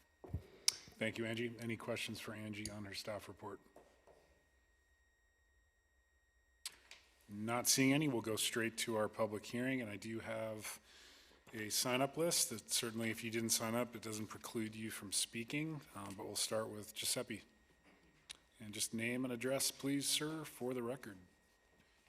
Giuseppe Caltabiano, 2075 Lion Mountain Loop Road, Whitefish. Thank you, City Mayor and Councilman and staff. First of all, I would like to premise this public comment by saying that the object of it is not the short-term rental problematic, but it's about the powers of the City Council. And I'm here to oppose the emergency, in brackets, moratorium, and I'm going to cite the Montana Code annotated 2019. The city may have emergency powers, but they appeared to be restricted by Section 7-5-4204 to measures which are immediately necessary for the preservation of peace, health, and safety. Even if Section 7-54204 is superseded by some specific power in Whitefish Self-Government Charter, Section 7-1-11113 prohibits government units with self-government power from exercising the following. Any power that applies to or affects landlords as defined in 70-24-103 when that power is intended to, accepted, regulated their activities with regard to tenants beyond what is provided in Title 70, Chapter 24 and 25. This subsection is not intended to restrict a local government's ability to require landlords to comply with ordinances or provisions that are applicable to all other businesses within the local government jurisdiction. Chapters 24 and 25 of Title 70 are the Landlord-Tenant Act and Security Deposit Act.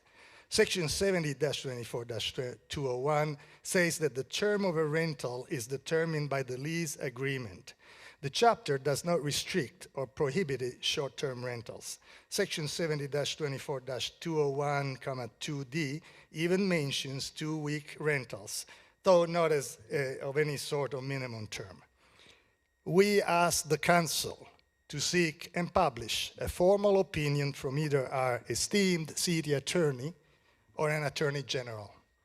The whole exercise in regulating rental terms looks to us to be in excess of the city's charter self-government powers. Thank you. Thank you, Giuseppe. Further comments tonight on this item?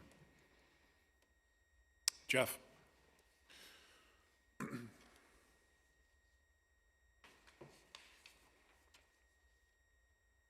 Good evening, Jeff Raper, 719 Kalispell Avenue. Anyway, just looking at the ordinance, and as I understood, this is the only reading, so your intent is to adopt it. And I'm wondering why it is that I just took a quick real estate stat, so I just didn't do a ton of research. But short-term rentals isn't our affordable housing issue. You guys want to study it, and I recommend you do, but just a quick look at the sales over the last 3 years, which include residential, single-family residence, condos, and townhouses. Less than 10% are utilized for short-term rental. 90% of our growth here and our price appreciation is on standard residential product. Condos, townhouses with 30 days or more for use. A lot of the areas that are zoned in your ordinance are already restricted via covenants for the use of short-term rental. So in the 489 units that have sold year to date, right, just looking at residential product, 58, including land, and those already zoned in commercial WB3 zoning, right, only 58 sales in terms of units. When you look at the value percentage differences between vacation rentals, short-term rentals going for substantially more than residential, standard residential product, it's just simply not true. We're talking about a 3, maybe 4% price valuation difference between what they're buying over in Creekwood, which does not allow for short-term rental, and what they're buying in an area that is zoned appropriately for short-term rental. So before you put on a moratorium, you might want to take just a little deeper look at the overall aspect that this is going on across the U.S. Property valuations have spiked within the last 24 months, not because of short-term rental, but because of a pandemic. People coming out of metropolitan areas flush with cash. We put a property on the market for $800,000 and somebody comes in, pays $1.25 million for it. It's not zoned short-term rental. They have to reside in that house. So before you pass the ordinance, I just encourage you to look a little deeper. It's really not short-term rental. It's making up less than 9 or 10% of our market. Thanks. Thanks, Jeff. Appreciate the comments. Further public testimony this evening. Sir. We did receive your letter. Thanks. You're welcome. You guys are my favorite pen pals. Nathan Dugan, 937 Kalispell Avenue. I am here to speak in support of a moratorium on short-term rentals, and I think it's important that we keep in mind that this isn't going to have any substantial impact on the amount of legal short-term rentals that we have long-term. And so it is kind of about being able to make an assessment and protect the limited housing supply that we do have for long-term rentals.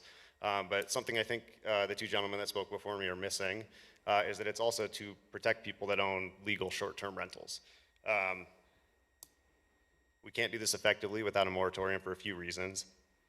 First, we know that we need to increase licensure fees and especially fines for people who are renting out short-term rentals illegally, but we don't really know how much. I do think that we should figure this out before we continue to issue more short-term rental licenses to new people. All that we know right now, I think, is that the fees aren't high enough, especially the fines, because people can rent out their place for more than they're going to get fined if they get caught. So why wouldn't you do that? I would do that, you know, if I was in that situation. I think it's been pretty well documented that our current staff for the city has very limited time to address this issue, both in terms of doing any research on sort of the underlying issues that we need to address, as well as being able to identify bad actors and people that are renting out short-term rentals illegally. And so the city needs time to either hire another staff member to take on some of that responsibility, or to maybe identify consultant, as was mentioned, or software solutions that can help the city kind of root out the bad actors. So the most obvious funding source for that sort of stuff, the staff member, the software, whatever we need to do to kind of address this issue a little bit more is from those licensure fees and those fines. I do want to reiterate that the moratorium policy for 90 days, which has no ultimate long-term effect on the number of legal short-term rentals, provides the time that the city needs to protect those with legal short-term rentals. And also want to make a couple more points here that the fees that they're charged for licensure when the moratorium would be lifted should reflect the need for the additional expenses that the city needs to incur to kind of protect their business from those illegal actors that are coming in and taking the profits that they otherwise would make under the legal system that we have for them to operate. And the fines should be punitive to those who are operating illegally and removing local housing stock in areas that aren't zoned for it. So yeah, that's it. I do support it. I think that it provides time for the city to kind of get all these things in place, particularly a staff member, to kind of address these issues, or at least partially. Thanks. Thanks, Nathan. Further public testimony tonight on this item. Michelle, anyone call in this evening via WebEx? Rhonda, if you would like to unmute your mic and state your name and address, please. Hi, Rhonda Fitzgerald, 412 Lupfer Ave. I think the previous gentleman's comment that a moratorium gives the city time to fully understand the impact of the short-term rentals is the point. There's a lot to learn. This is something that's happening very fast and impacting our community extensively, especially housing.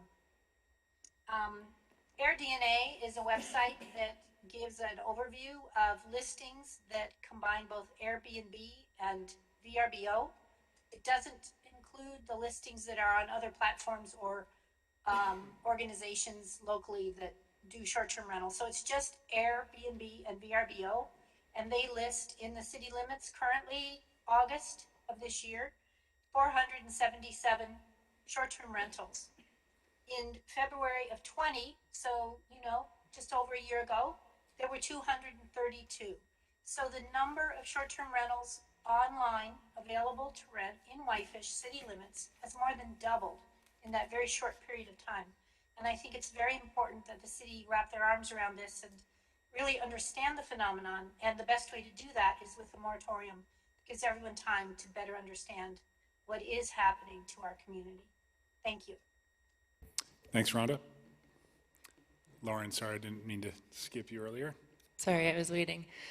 Lauren Osoloski, 503 Railway Street, and I am the chair of the Sustainable Tourism Management Planning Committee. I'm glad we're having this moratorium discussion. I'm going to put on my citizen business owner hat for just a moment. I view this discussion as addressing two challenges our community faces. We have overvisitation and we have workforce housing, and I see this proposed moratorium as addressing both of those. I understand both issues are layered and not necessarily completely unique to Whitefish.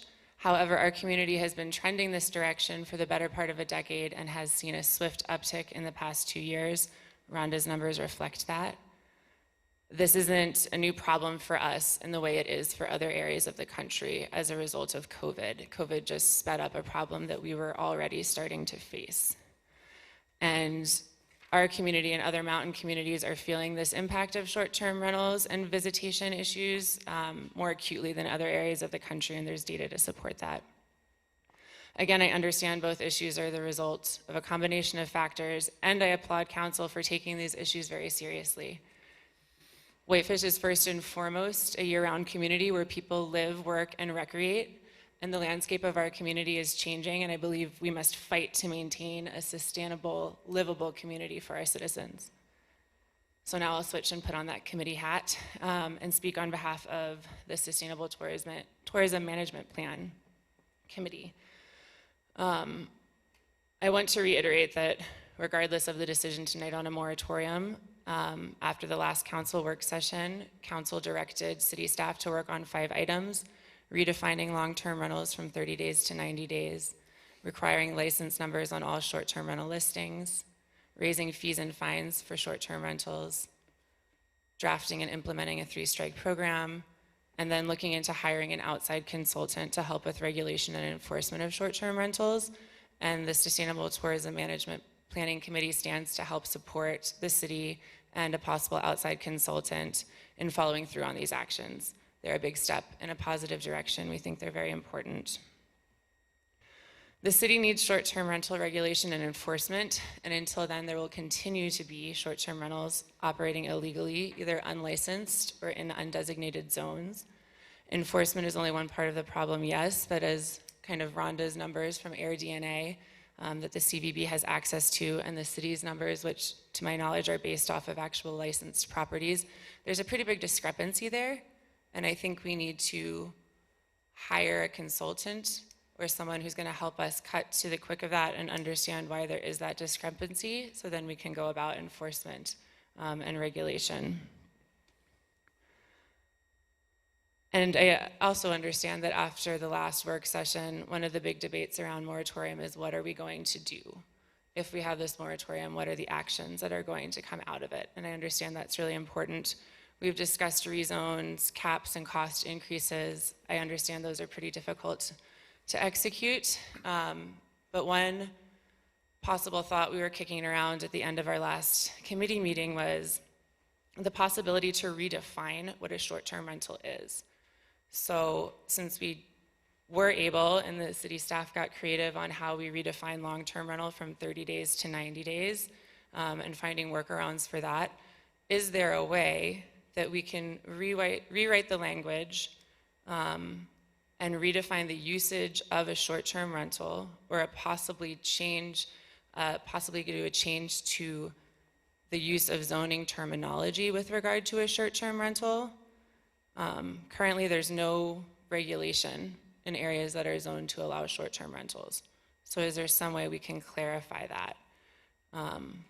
Could we have it somehow say that in order to have a short-term rental, you have to be a Montana resident, or short-term rentals can only be operated as short-term rentals for 50 days in the zoned areas? I don't know the answers. I think that's more for Angie, but that was just a thought we have.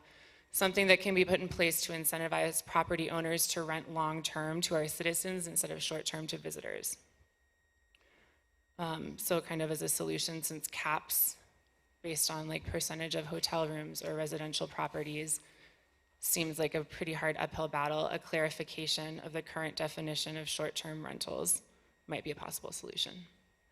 So in short, the Sustainable Tourism Management Planning Committee is in support of a moratorium on short-term rentals so we can further explore what that looks like. Thank you. Thanks, Lauren. Further public testimony tonight on this item. Michelle, anyone else online? No. I'll go ahead and close the public hearing and turn it back to the council for discussion. Would you like a motion first? Please, Steve, one way or another, just to move it along. Okay. What's the number? 21-16. 21-16. I would move that we adopt ordinance number 21-16, interim zoning ordinance enacting a 90-day moratorium on the processing and issuance of new short-term rental licenses within city limits. Is there a second to the motion? I'll second. Seconded by Councilor Hennon. Steve, would you like to speak to your motion? Yeah, I am. It's as we've gone further down this line of thinking, I made this motion as primarily a point of discussion, because there's a part of me that thinks the short-term rental problem is really just a red herring, that it's not the real problem, and I keep coming back to this question of what problem are we trying to solve. And as Lauren was talking, I kind of listed like 4 different problems we're trying to solve all at once, and it's not all related to short-term rentals. I don't think that the short-term, I don't necessarily think the short-term rental issue is a big contributor to our overall housing problem. that part, I'm not convinced anymore that it's a big contributor to that. I am convinced that it's a contributor to our sustainability. And in terms of our having a sustainable tourism plan, I think this is the lens that we need to view this through, because it's issues of overvisitation, stress on infrastructure, community perception, people who've lived here for a while, and just simply things like going to the grocery store and half the shelves are empty. I had to buy a gallon of water, and I couldn't even find a gallon of water at Safeway yesterday, or the other day. So it's things like that that short-term rentals really stress, and I don't think we have a lot of information about what that has done. And the visitation has, as Lauren said, it's been increasing, but it went into hyperdrive with COVID because people wanted to get out of the cities.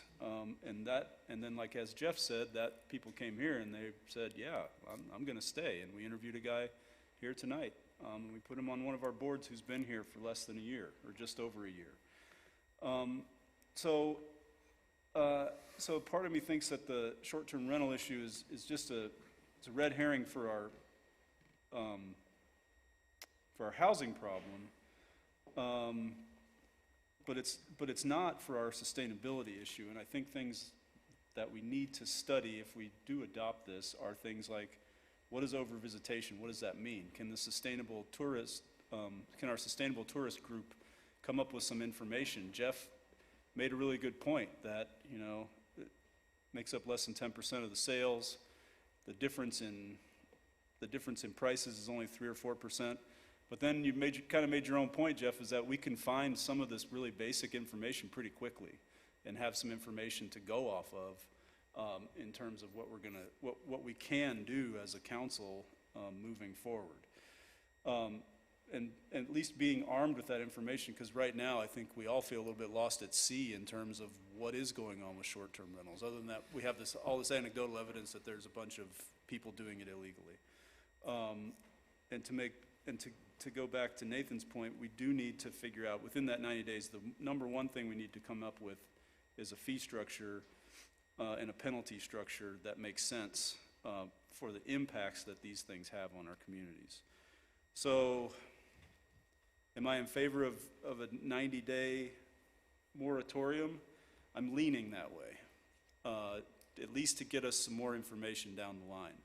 Is that going to solve our problems? Is taking 90 days off of approving these things going to solve our problems?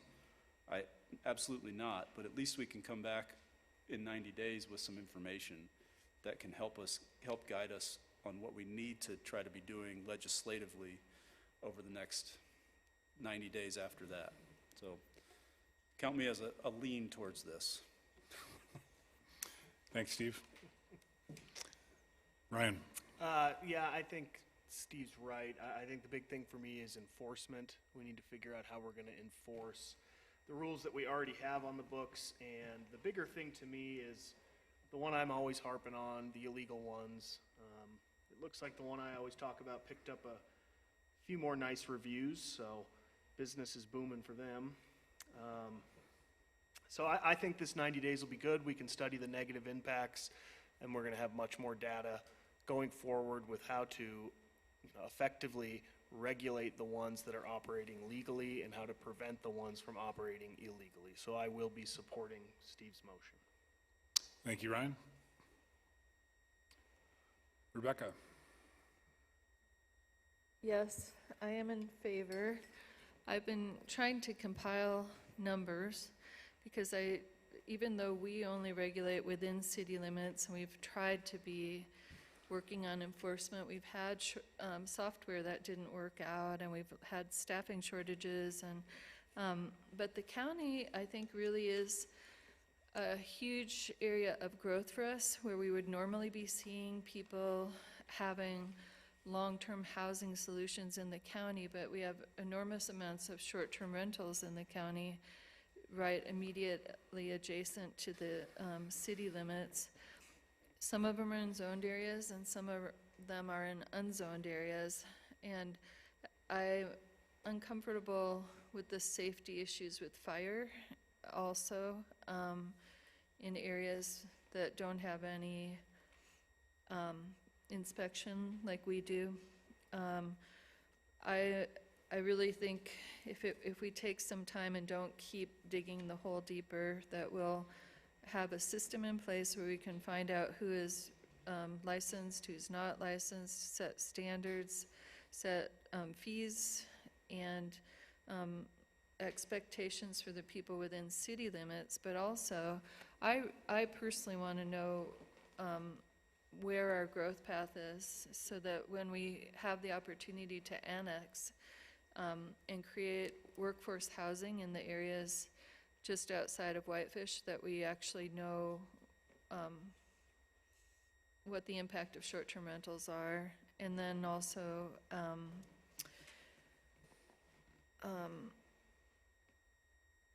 I agree with Nathan. I think the people that are doing things right should be rewarded.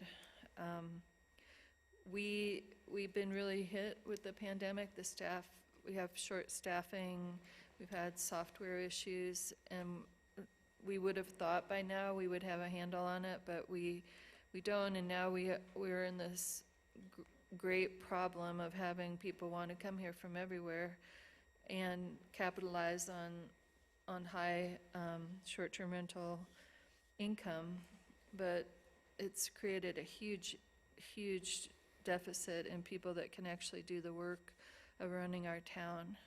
And I think we really need to take it seriously that we are selling off the opportunity for people that want to work here and live here at the same time. And it's just, I think it's a crisis. We should do something about it. Okay, I'll quit talking. Thank you. Thanks, Rebecca. Further councilor comments? Frank? I guess I get to be the Debbie Downer. I am not in favor of, or I think that this town necessarily needs any more short-term rentals. This is a moratorium on licensing lawful, zoned areas or properties that are licensed properly through us. This is about licensing. This is not about enforcement. A moratorium on licensing will not address the other issues that we've got, which is enforcement, which is its impact on us, and its continued impact on us. And again, this is a 3-month theoretic moratorium. I don't think we can roll those back through a moratorium, the impacts that we're feeling and have felt. I am no fan of the short-term rentals and some of the configurations that we see around here, as many in this community are, and not, I guess, are not in favor of. But we're talking here about licensed short-term rental facilities. And to get licensed, they have to be built in a zone that allows for and was designed for short-term rentals. So I hear everything we are saying here, and I appreciate everything we are saying here. My sympathies are with everything we've discussed here. This moratorium is not going to solve that problem. Do I think we need to set goals for ourselves in terms of investigating this, and maybe that's 90 days, maybe that's 120 days, and coming up with some further proposals? But I just don't see how this moratorium, as an emergency ordinance, will solve the problem, and in and of itself, I think, is fraught with some peril in enacting, given those circumstances. As much as I would like to support the motion, I cannot.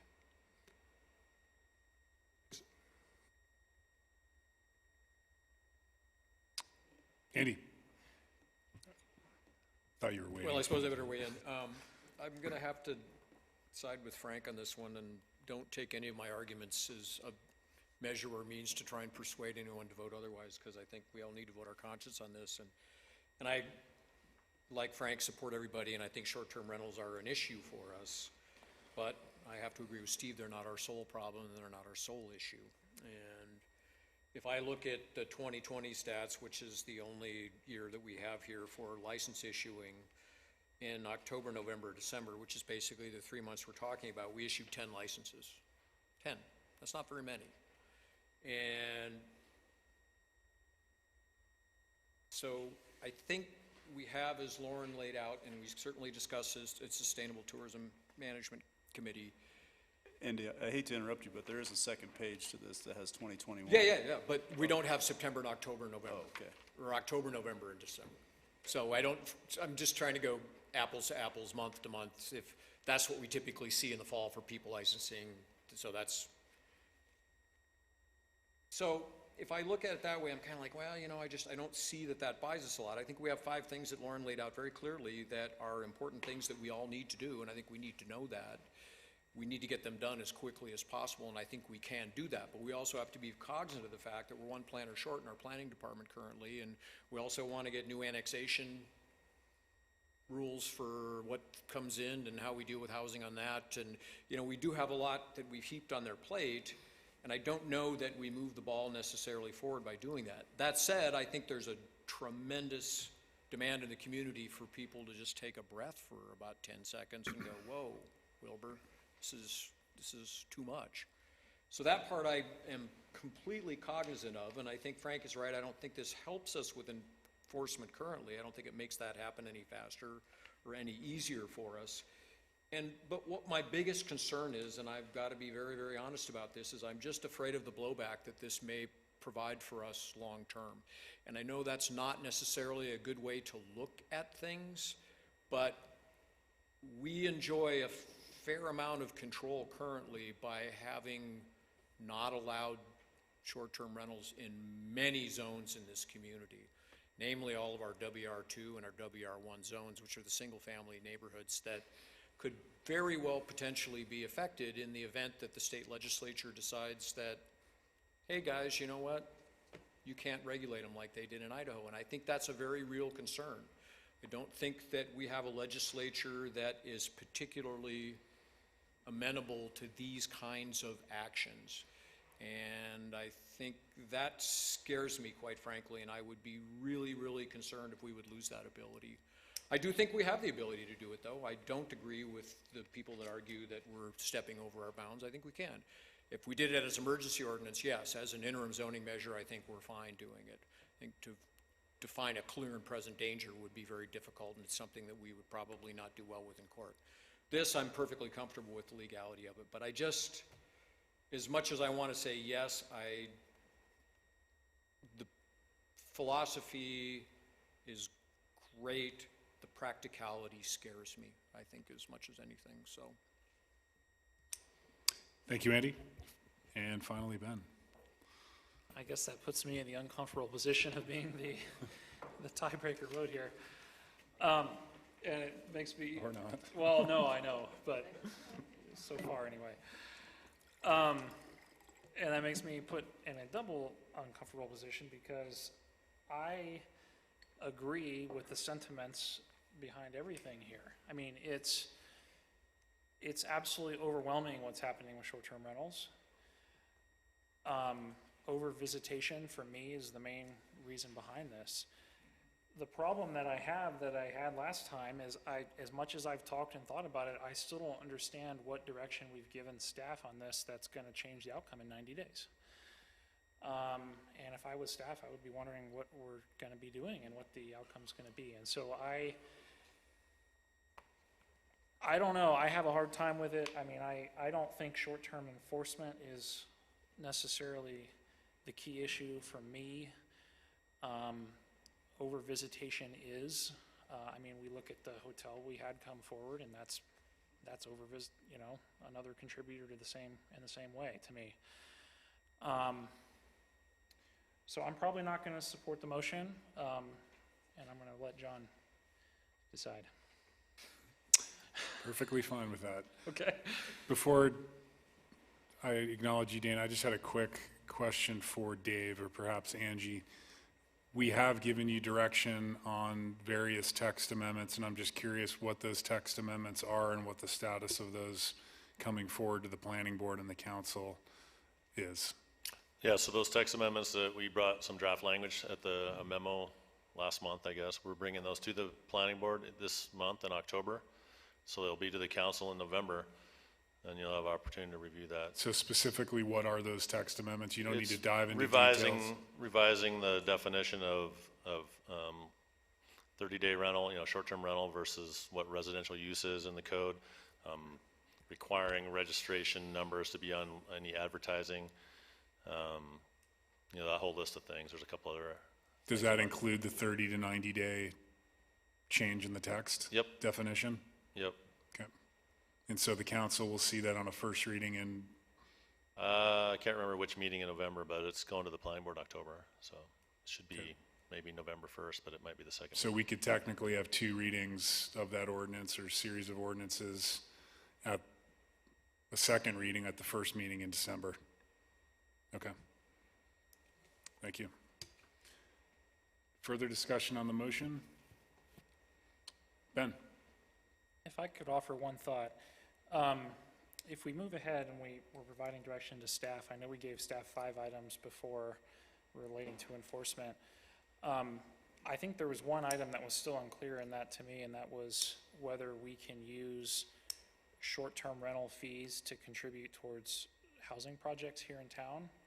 And perhaps that's a direction we could give staff to research during the moratorium if we move ahead with the moratorium. Sounds good, Ben. Further comments from the council? John, There's could I'm sorry, Dana, I this forgot. might be important if Circle you back guys in. do adopt this ordinance, is that I want to make it clear that 90 days will actually run to past January 1st, which is when the renewal actually occurs for all of our short-term rentals that are currently licensed. We do issue new numbers potentially, and so I want to make sure that it is very clear if adopted, that it's those that are licensed as of today will still be allowed to renew as of January 1st, because we are sending out notices probably next month. That obviously brings up a challenge with the fee portion of it, but that is obviously a priority because of that, so that we'll start working on. I've already collected data on hours for employees. We've gotten quotes regarding the softwares.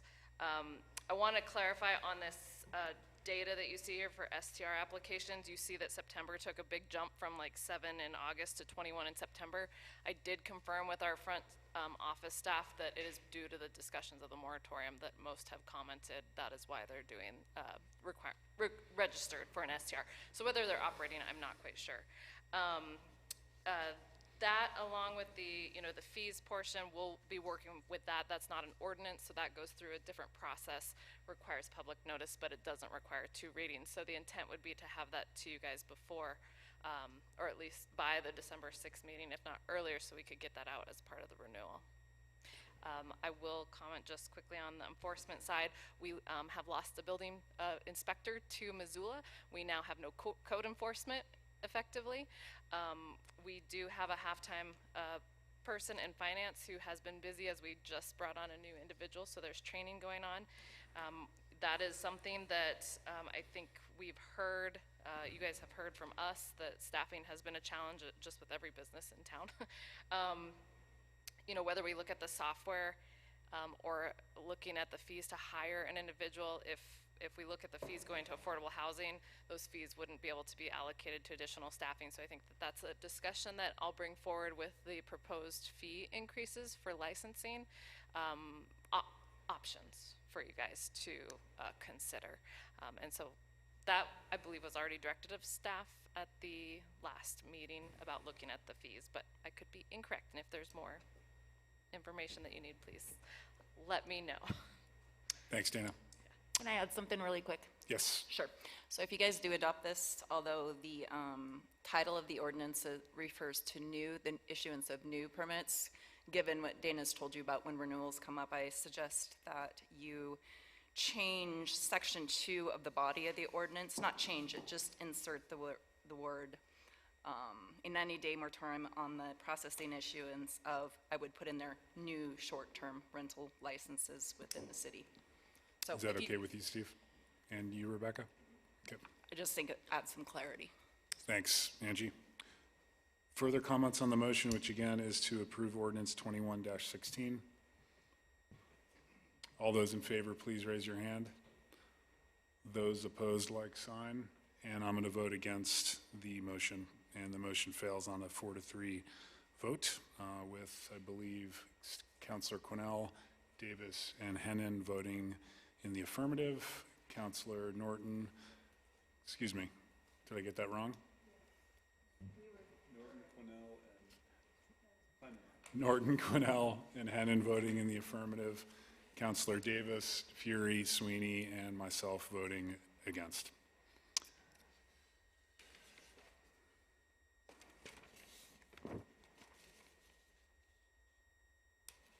We'll move on to item 7, which is communications from our finance director.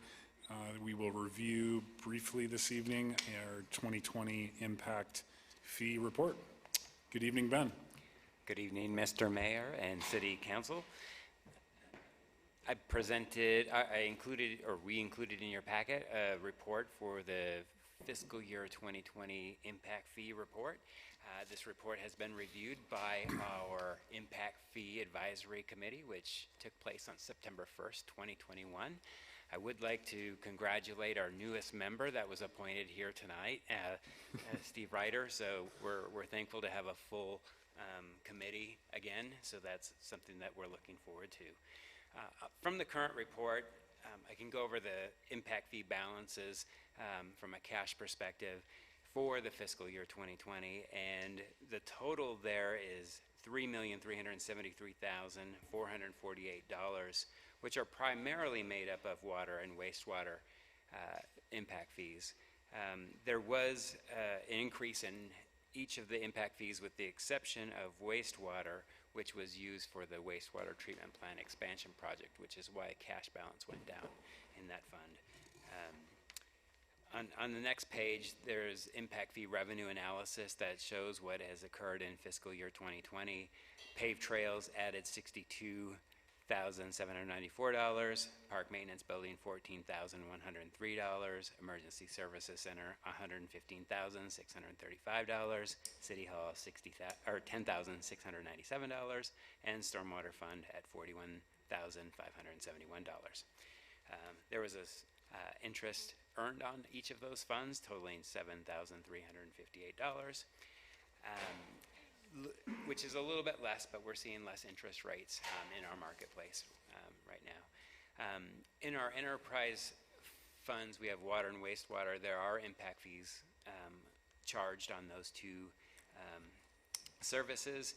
For fiscal year 2020, there was $608,104 in water impact fees that were collected, and wastewater impact fees at $959,816. From an expenditures perspective, in fiscal year 20, the city spent money on paved trails for $50,190.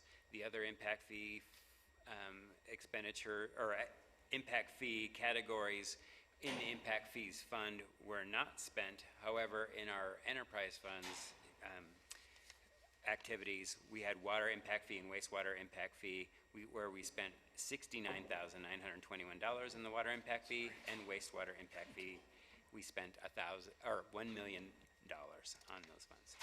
So looking forward to fiscal year 21, we'll be presenting a report on impact fees soon on that one and catching us up to our annual reporting purposes. This suffices as our fiscal year 2020 report.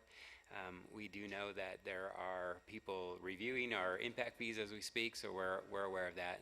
We've seen some discussions. We've met with Mr. Gilman and Mr. Berg as well, and we're working on collecting information, looking at those refunds that we've been talking about, and coming up with how our impact fees have been calculated in the past and looking at all of those kinds of details. So I would like to, of course, thank Dana for her help in bringing me along and educating me on all things impact fees here at the City of Whitefish and getting us up to speed on where we are.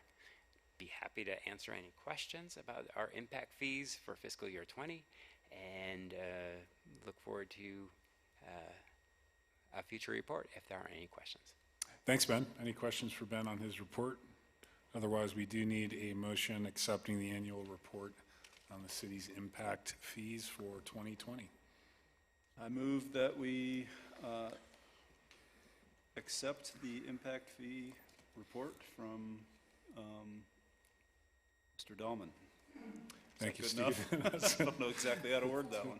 Made sense to me. Is there a second to the motion? I'll second. Seconded by Counselor Hennon. Further discussion? All those in favor, please raise your hand, and those opposed, like sign, and that motion carries unanimously as well. You have Dana's report enclosed with the packet. Any questions for our city manager on the content? Not seeing any. Dana, anything additional to report on? I do have just one more of a public announcement regarding prescribed burns that will be visible from most of the valley actually starting tomorrow. The Flathead National Forest Service is planning to conduct prescribed burns that are in our Whitefish Municipal Watershed and the Taylor Hill Roaring area. They will be visible. We have posted notice on our website. The burning, I believe ignition starts around 2 p.m. tomorrow. Our water department, Public Works Department, is aware and monitoring our water quality and how that might impact any treatment that needs to be adjusted. We are also, our fire department has been notified and they're working with dispatch, but please, if you do see smoke up on the mountain that appears to be, you know, the prescribed burn, do not call 911, but of course, if it's other reasons, obviously we know that 911 is still an important number to call. So it is going to be a challenge for our 911 center as well as our fire department, but be prepared to see those smoke coming up from those areas. The other item that I have is I was approached late last week from Mr. Caudry with the Caudry Gallery. They used to be located on Wisconsin Avenue, and in their area they had a 1,000-pound bronze statue that an artist had designed and allowed them to showcase there. They have since moved to 206, I think it's 206 Lupfer, I could be wrong, 206 Lupfer, and the statue is unable to really be moved to that location, and they would like to have and have confirmed with the artist who does not live within Whitefish that they would like the community to actually be able to enjoy that piece of art.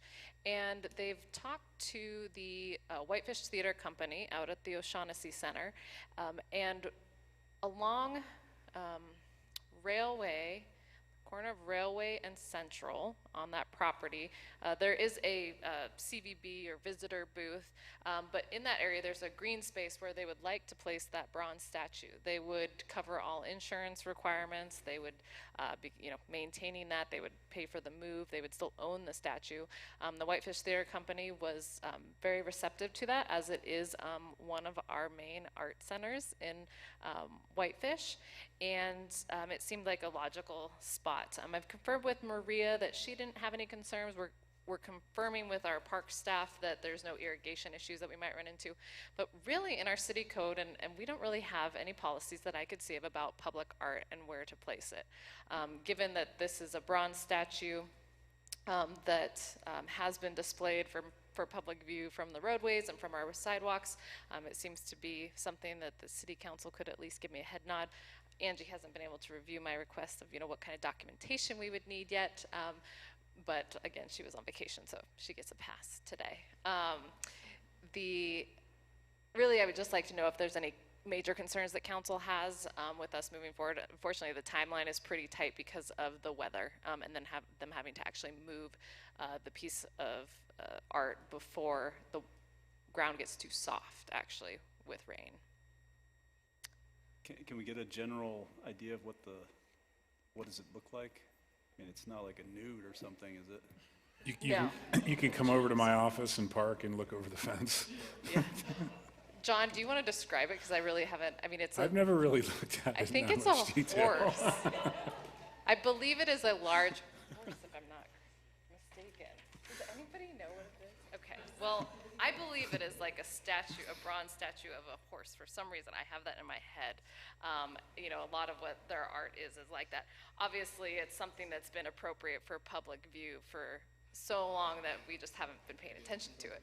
But I can always get a picture and get that sent around. But, you know, is there interest in a public policy, or, you know, is this something that I should bring back for your consideration. Again, like with Angie, whether it requires the lease of our land, I'm not quite sure, or with the Whitefish Theater Company with their approval, and really the Parks Department approval, if that's something that we just move forward. I don't know. Anywho, okay, well, all to be determined, I guess, on that one, unless anybody has objections to public art. It goes well with our tunnel that's right around the corner, where we're gonna have the art displayed by the Sumtown Art Studio as well, so. I'll take a picture for you. Yeah. John will distribute a picture for all of us, hopefully. I was trying to find one online, and I'm sure he described it to me, and I didn't even, my brain just didn't keep that. Impact fees, Ben did touch on that a bit. I'm working on kind of bringing all the information together so that we have kind of a city statement on each individual allegation, so that it's one place, one document, instead of having documents from each department that have been utilized within their allegations. The state did contact our auditors, so the auditors are aware, and the state is looking into their work papers. At this point, though, the direction I had received from council was to not, hire a specific auditor, but they could still look into our impact fees during their regular audit as part of a risk assessment. And so that would be my recommendation for them moving forward, unless the council would like to move forward with a separate engagement with our auditors. Anything further, Dan? Nope. All right, thanks very much.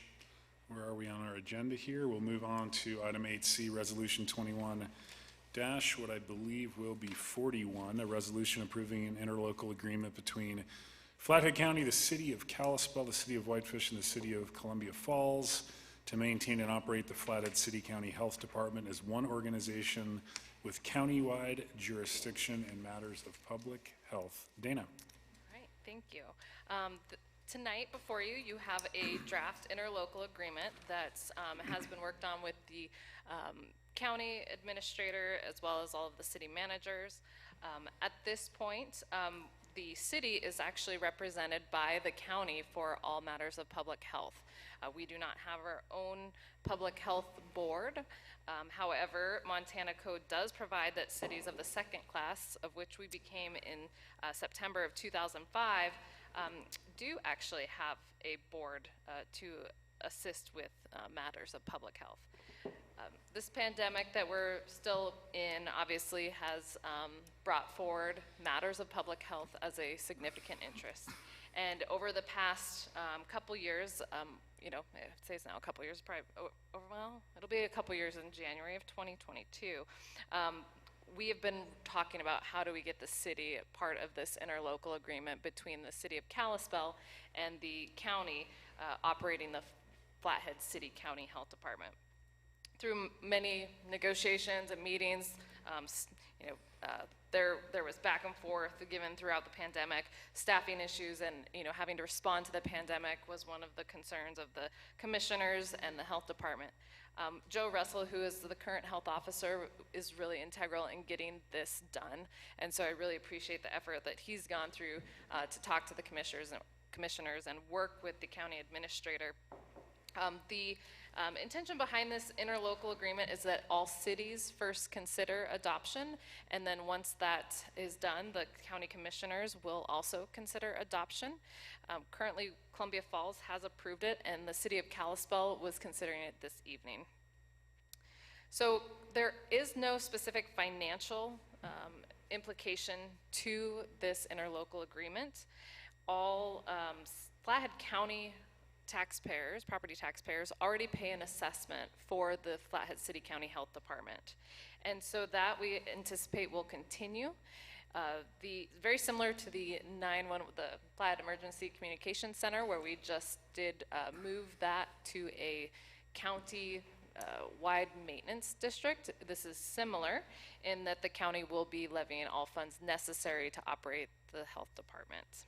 So with that, we will be provided a spot on the Flathead City County Health Board as if this interlocal agreement is approved by all jurisdictions. The discussion was to allow those who have terms ending December 31st to complete their terms, and that the City of Columbia Falls and City of Whitefish will add their appointees starting January 1st of 2022. Currently, it is an elected official from each, from Kalispell and the Flathead County Commissioners that represent the jurisdictions. And so the recommendation is to have Whitefish also appoint an elected official. Currently, there are additional 5 seats on the board that any Whitefish resident could actually apply for. In fact, Mr. Bill Berg is from Whitefish and on the health board through the end of this year. So with that said, I respectfully recommend that the City Council adopt the proposed resolution that would approve the interlocal agreement between Flathead County, the City of Kalispell, City of Whitefish, and the City of Columbia Falls to maintain and operate the Flathead City County Health Department as one organization, and authorize the execution. Thanks, Dana. Any questions for Dana on her staff report, or can I have a motion to that effect? Ryan. I would move to approve resolution number 21-41, a resolution approving an interlocal agreement between Flathead County, the City of Kalispell, the City of Whitefish, and the City of Columbia Falls to maintain and operate the Flathead City County Health Department as one organization with county-wide jurisdiction in matters of public health. Is there a second to the motion? Second. Seconded by Councilor Quinnell. Any comments before we vote? All those in favor, please raise your hand. Those opposed, like sign, and the motion does carry unanimously. Thanks, Dana, for continuing to spearhead that effort. I think it's very important for our community to have representation, as well as the other cities for that matter. We'll move on to item 9, communications from the mayor and city councilors. I'm going to go ahead and go first here, then I'll pass the baton, but wanted to just very briefly touch on why I voted the way I did this evening, because there were certainly compelling arguments for both approval and denial of the zoning moratorium, and I've gone back and forth on this so many times over the past couple months, but I've also sat up here for previous zoning and emergency moratoriums over the years, and I don't honestly feel that we adequately substantiated the need at this time for a moratorium, and I appreciated some of the public comment that we received tonight regarding the data that Jeff Raper presented, and I also rely very heavily on the advice of our city attorney. And I see part of my role here as the city mayor is keeping us out of unnecessary litigation. And certainly to Andy's point, I remain very concerned about the backlash we potentially could have received from the state legislature, and I think that would have had far more reaping effects on our local ability to control short-term rentals in the city than what we would have gained through a moratorium. And then finally, I'm very comfortable with the text amendments that we directed staff to bring through, and the fact that those are going to address at least my primary concerns and well in advance of what a 90-day moratorium will provide us, and that they'll be actually through the planning board and to the council before the 90-day moratorium would have expired, gives me a lot of comfort in the fact that we'll be able to address the major concerns before that 90-day period would have expired. And then finally, I just want to reiterate to the fellow members who I didn't vote with that I certainly, respect your views and appreciate from where you're coming from. And I appreciate everything that we did tonight. I think we did a lot of good work over the last couple months addressing this issue, and I think we'll move forward in a very positive manner without a moratorium. So that's all I had tonight. I just wanted to get on record the reason I voted against the motion. And with that said, I'll start with Rebecca. Any comments this evening? And I always appreciate your thinking, and thank you very much for explaining to the public too. It's really interesting serving with you guys because you have such wide wisdom, and Angie too for keeping us out of trouble. Just 2 things. One, I'm canceling the candidates forum that I had planned for October 24th. I was informed that it was possibly not appropriate as a seated counselor to do that, but luckily the Whitefish pilot has taken the baton, and Heidi will be doing it on October 8th, which is a Thursday. Oh, sorry, it's really late for me. Okay, the 14th at 7 p.m. and it will be remote online, and you go to whitefishpilot.com, and nobody gets the questions early. Phil or Giuseppe. So just so that you know, you just have to show up and do your best.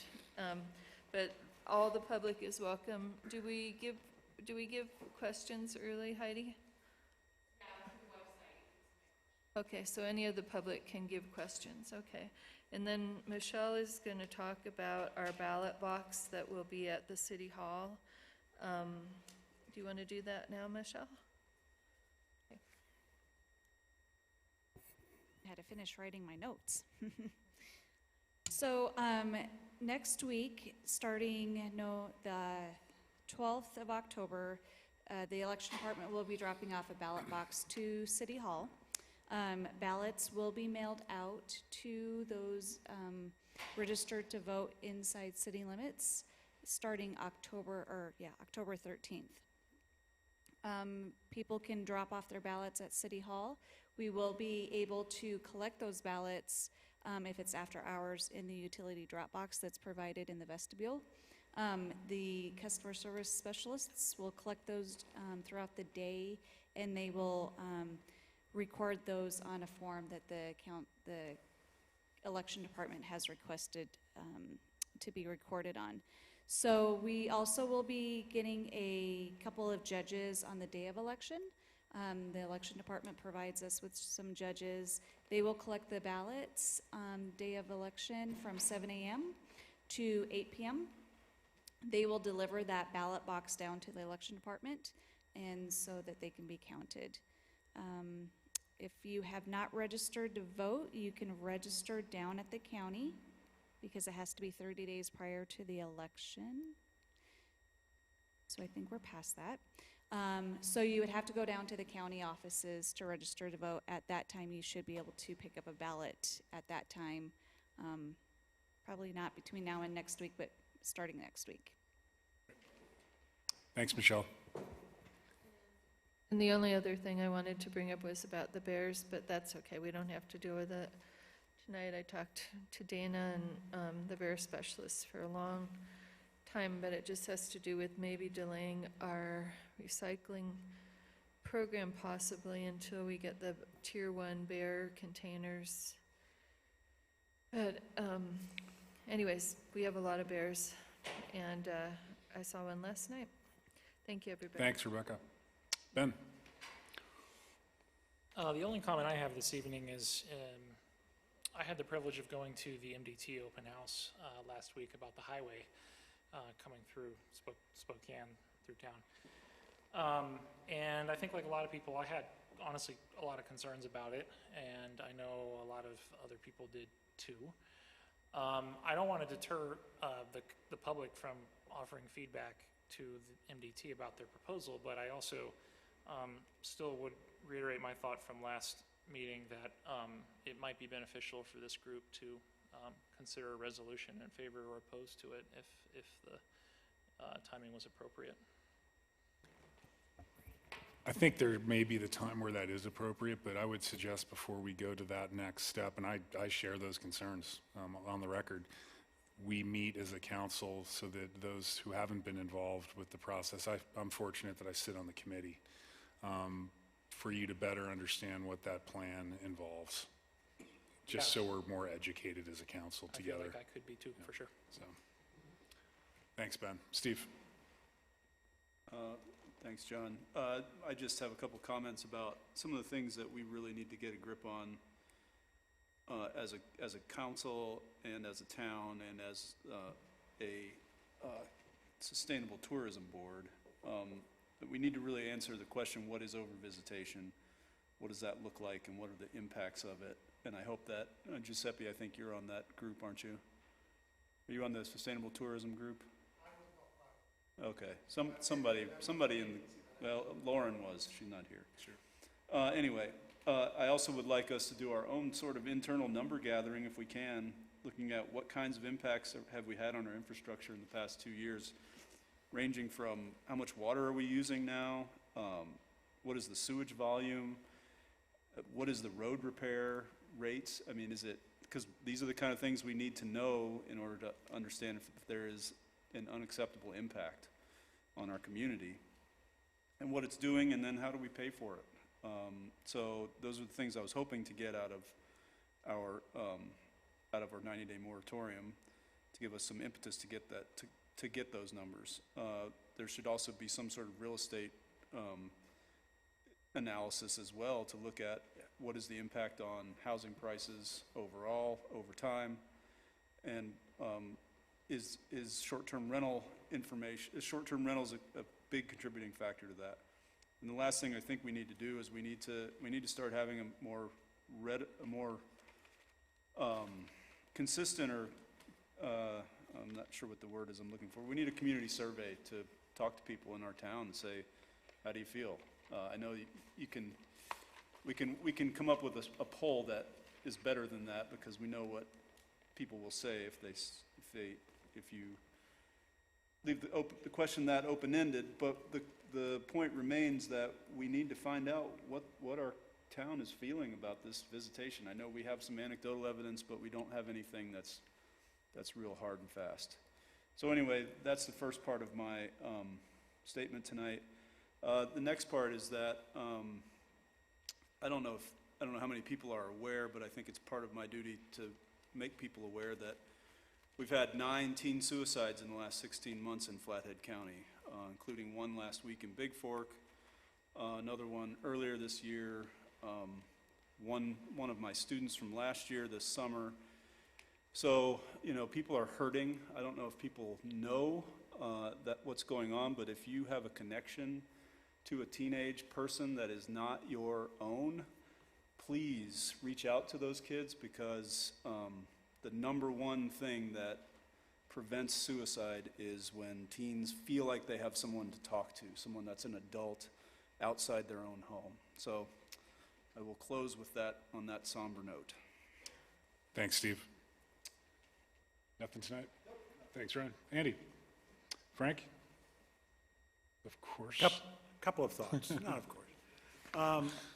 Couple of things that were raised this evening that I'd like to go back to. We've talked about penalties for unlicensed operating short-term rentals.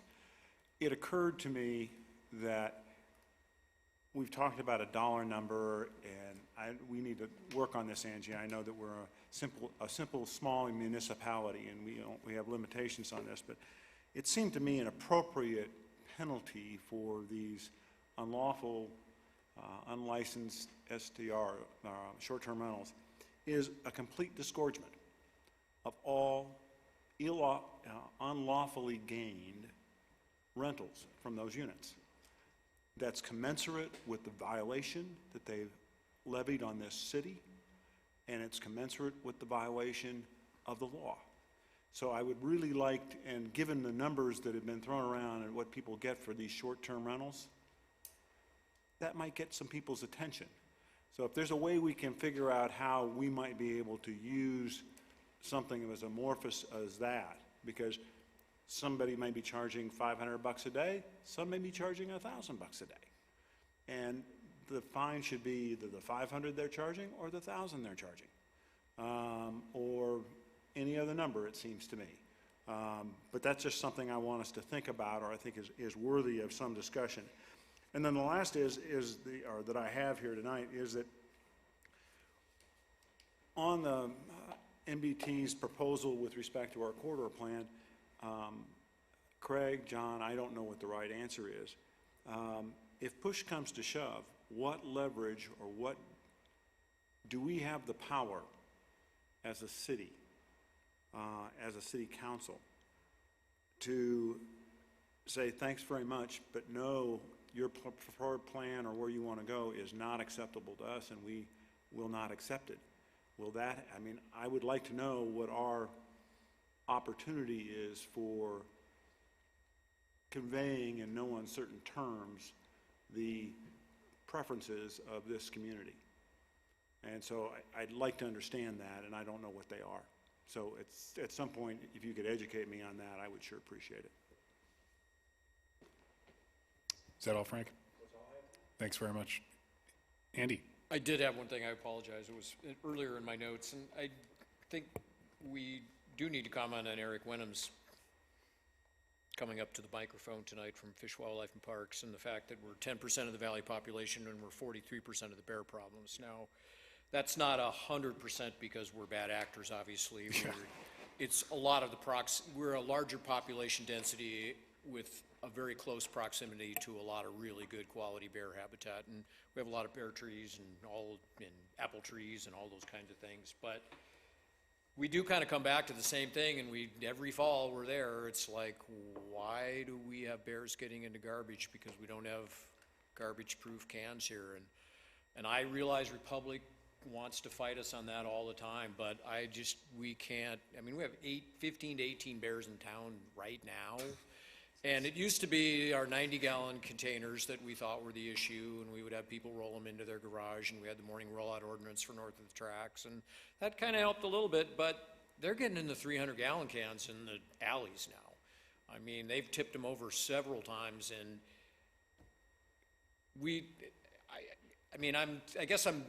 my point is I'm damn tired of Republic just trying to blow a smoke screen at us and say, well, they're expensive and we don't like the trucks that pick. It's been one excuse after another every time we've negotiated a contract and every time we've approached them with it. And I just think it's time we need to deal because it's not going to get any better, you know? And so, anyway, that's my comment. So. Agreed. I could add a little bit to it if you guys want me to on that, because I have actually tried. I should have probably done it in my report. I apologize, Rebecca, had it in my notes.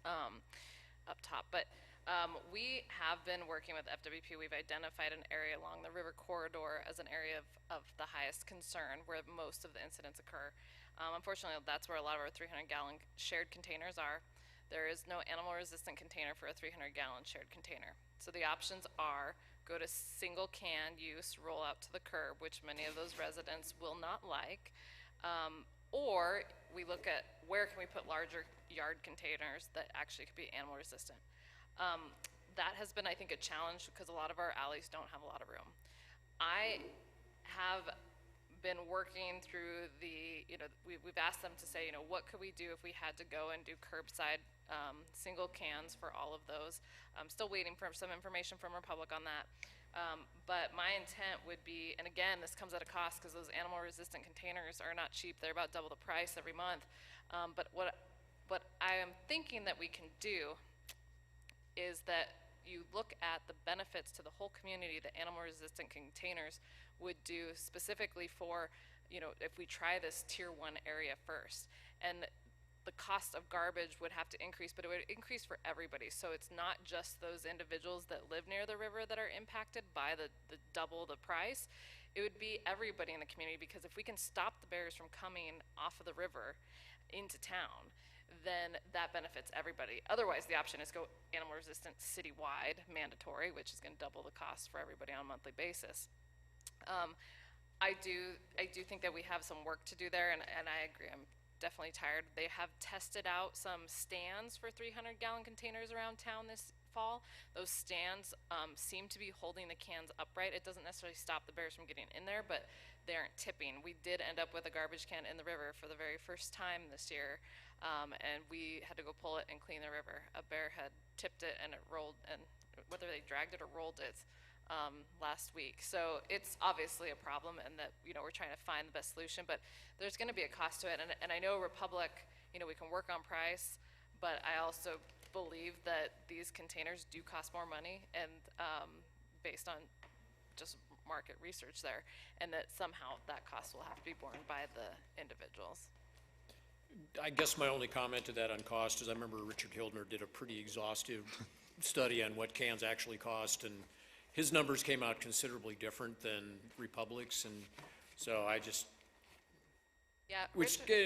and granted, everybody can find their own figures for things. And it's the type of container. It's the type of containers. The actually Kodiak approved approved animal-resistant containers are significantly higher in price. But those are the ones that were tested versus those that, you know, you can find elsewhere that work with their trucks as well is another limiting factor. And we're stuck with Republic for garbage at least, not recycling, but garbage. So that was just, I wanted to give you guys an update since we haven't talked about it for a while. Thank you, Dana. Thanks, Sandy, for bringing that up. Anything further from staff? Not seeing any. We are adjourned. Thanks, everyone.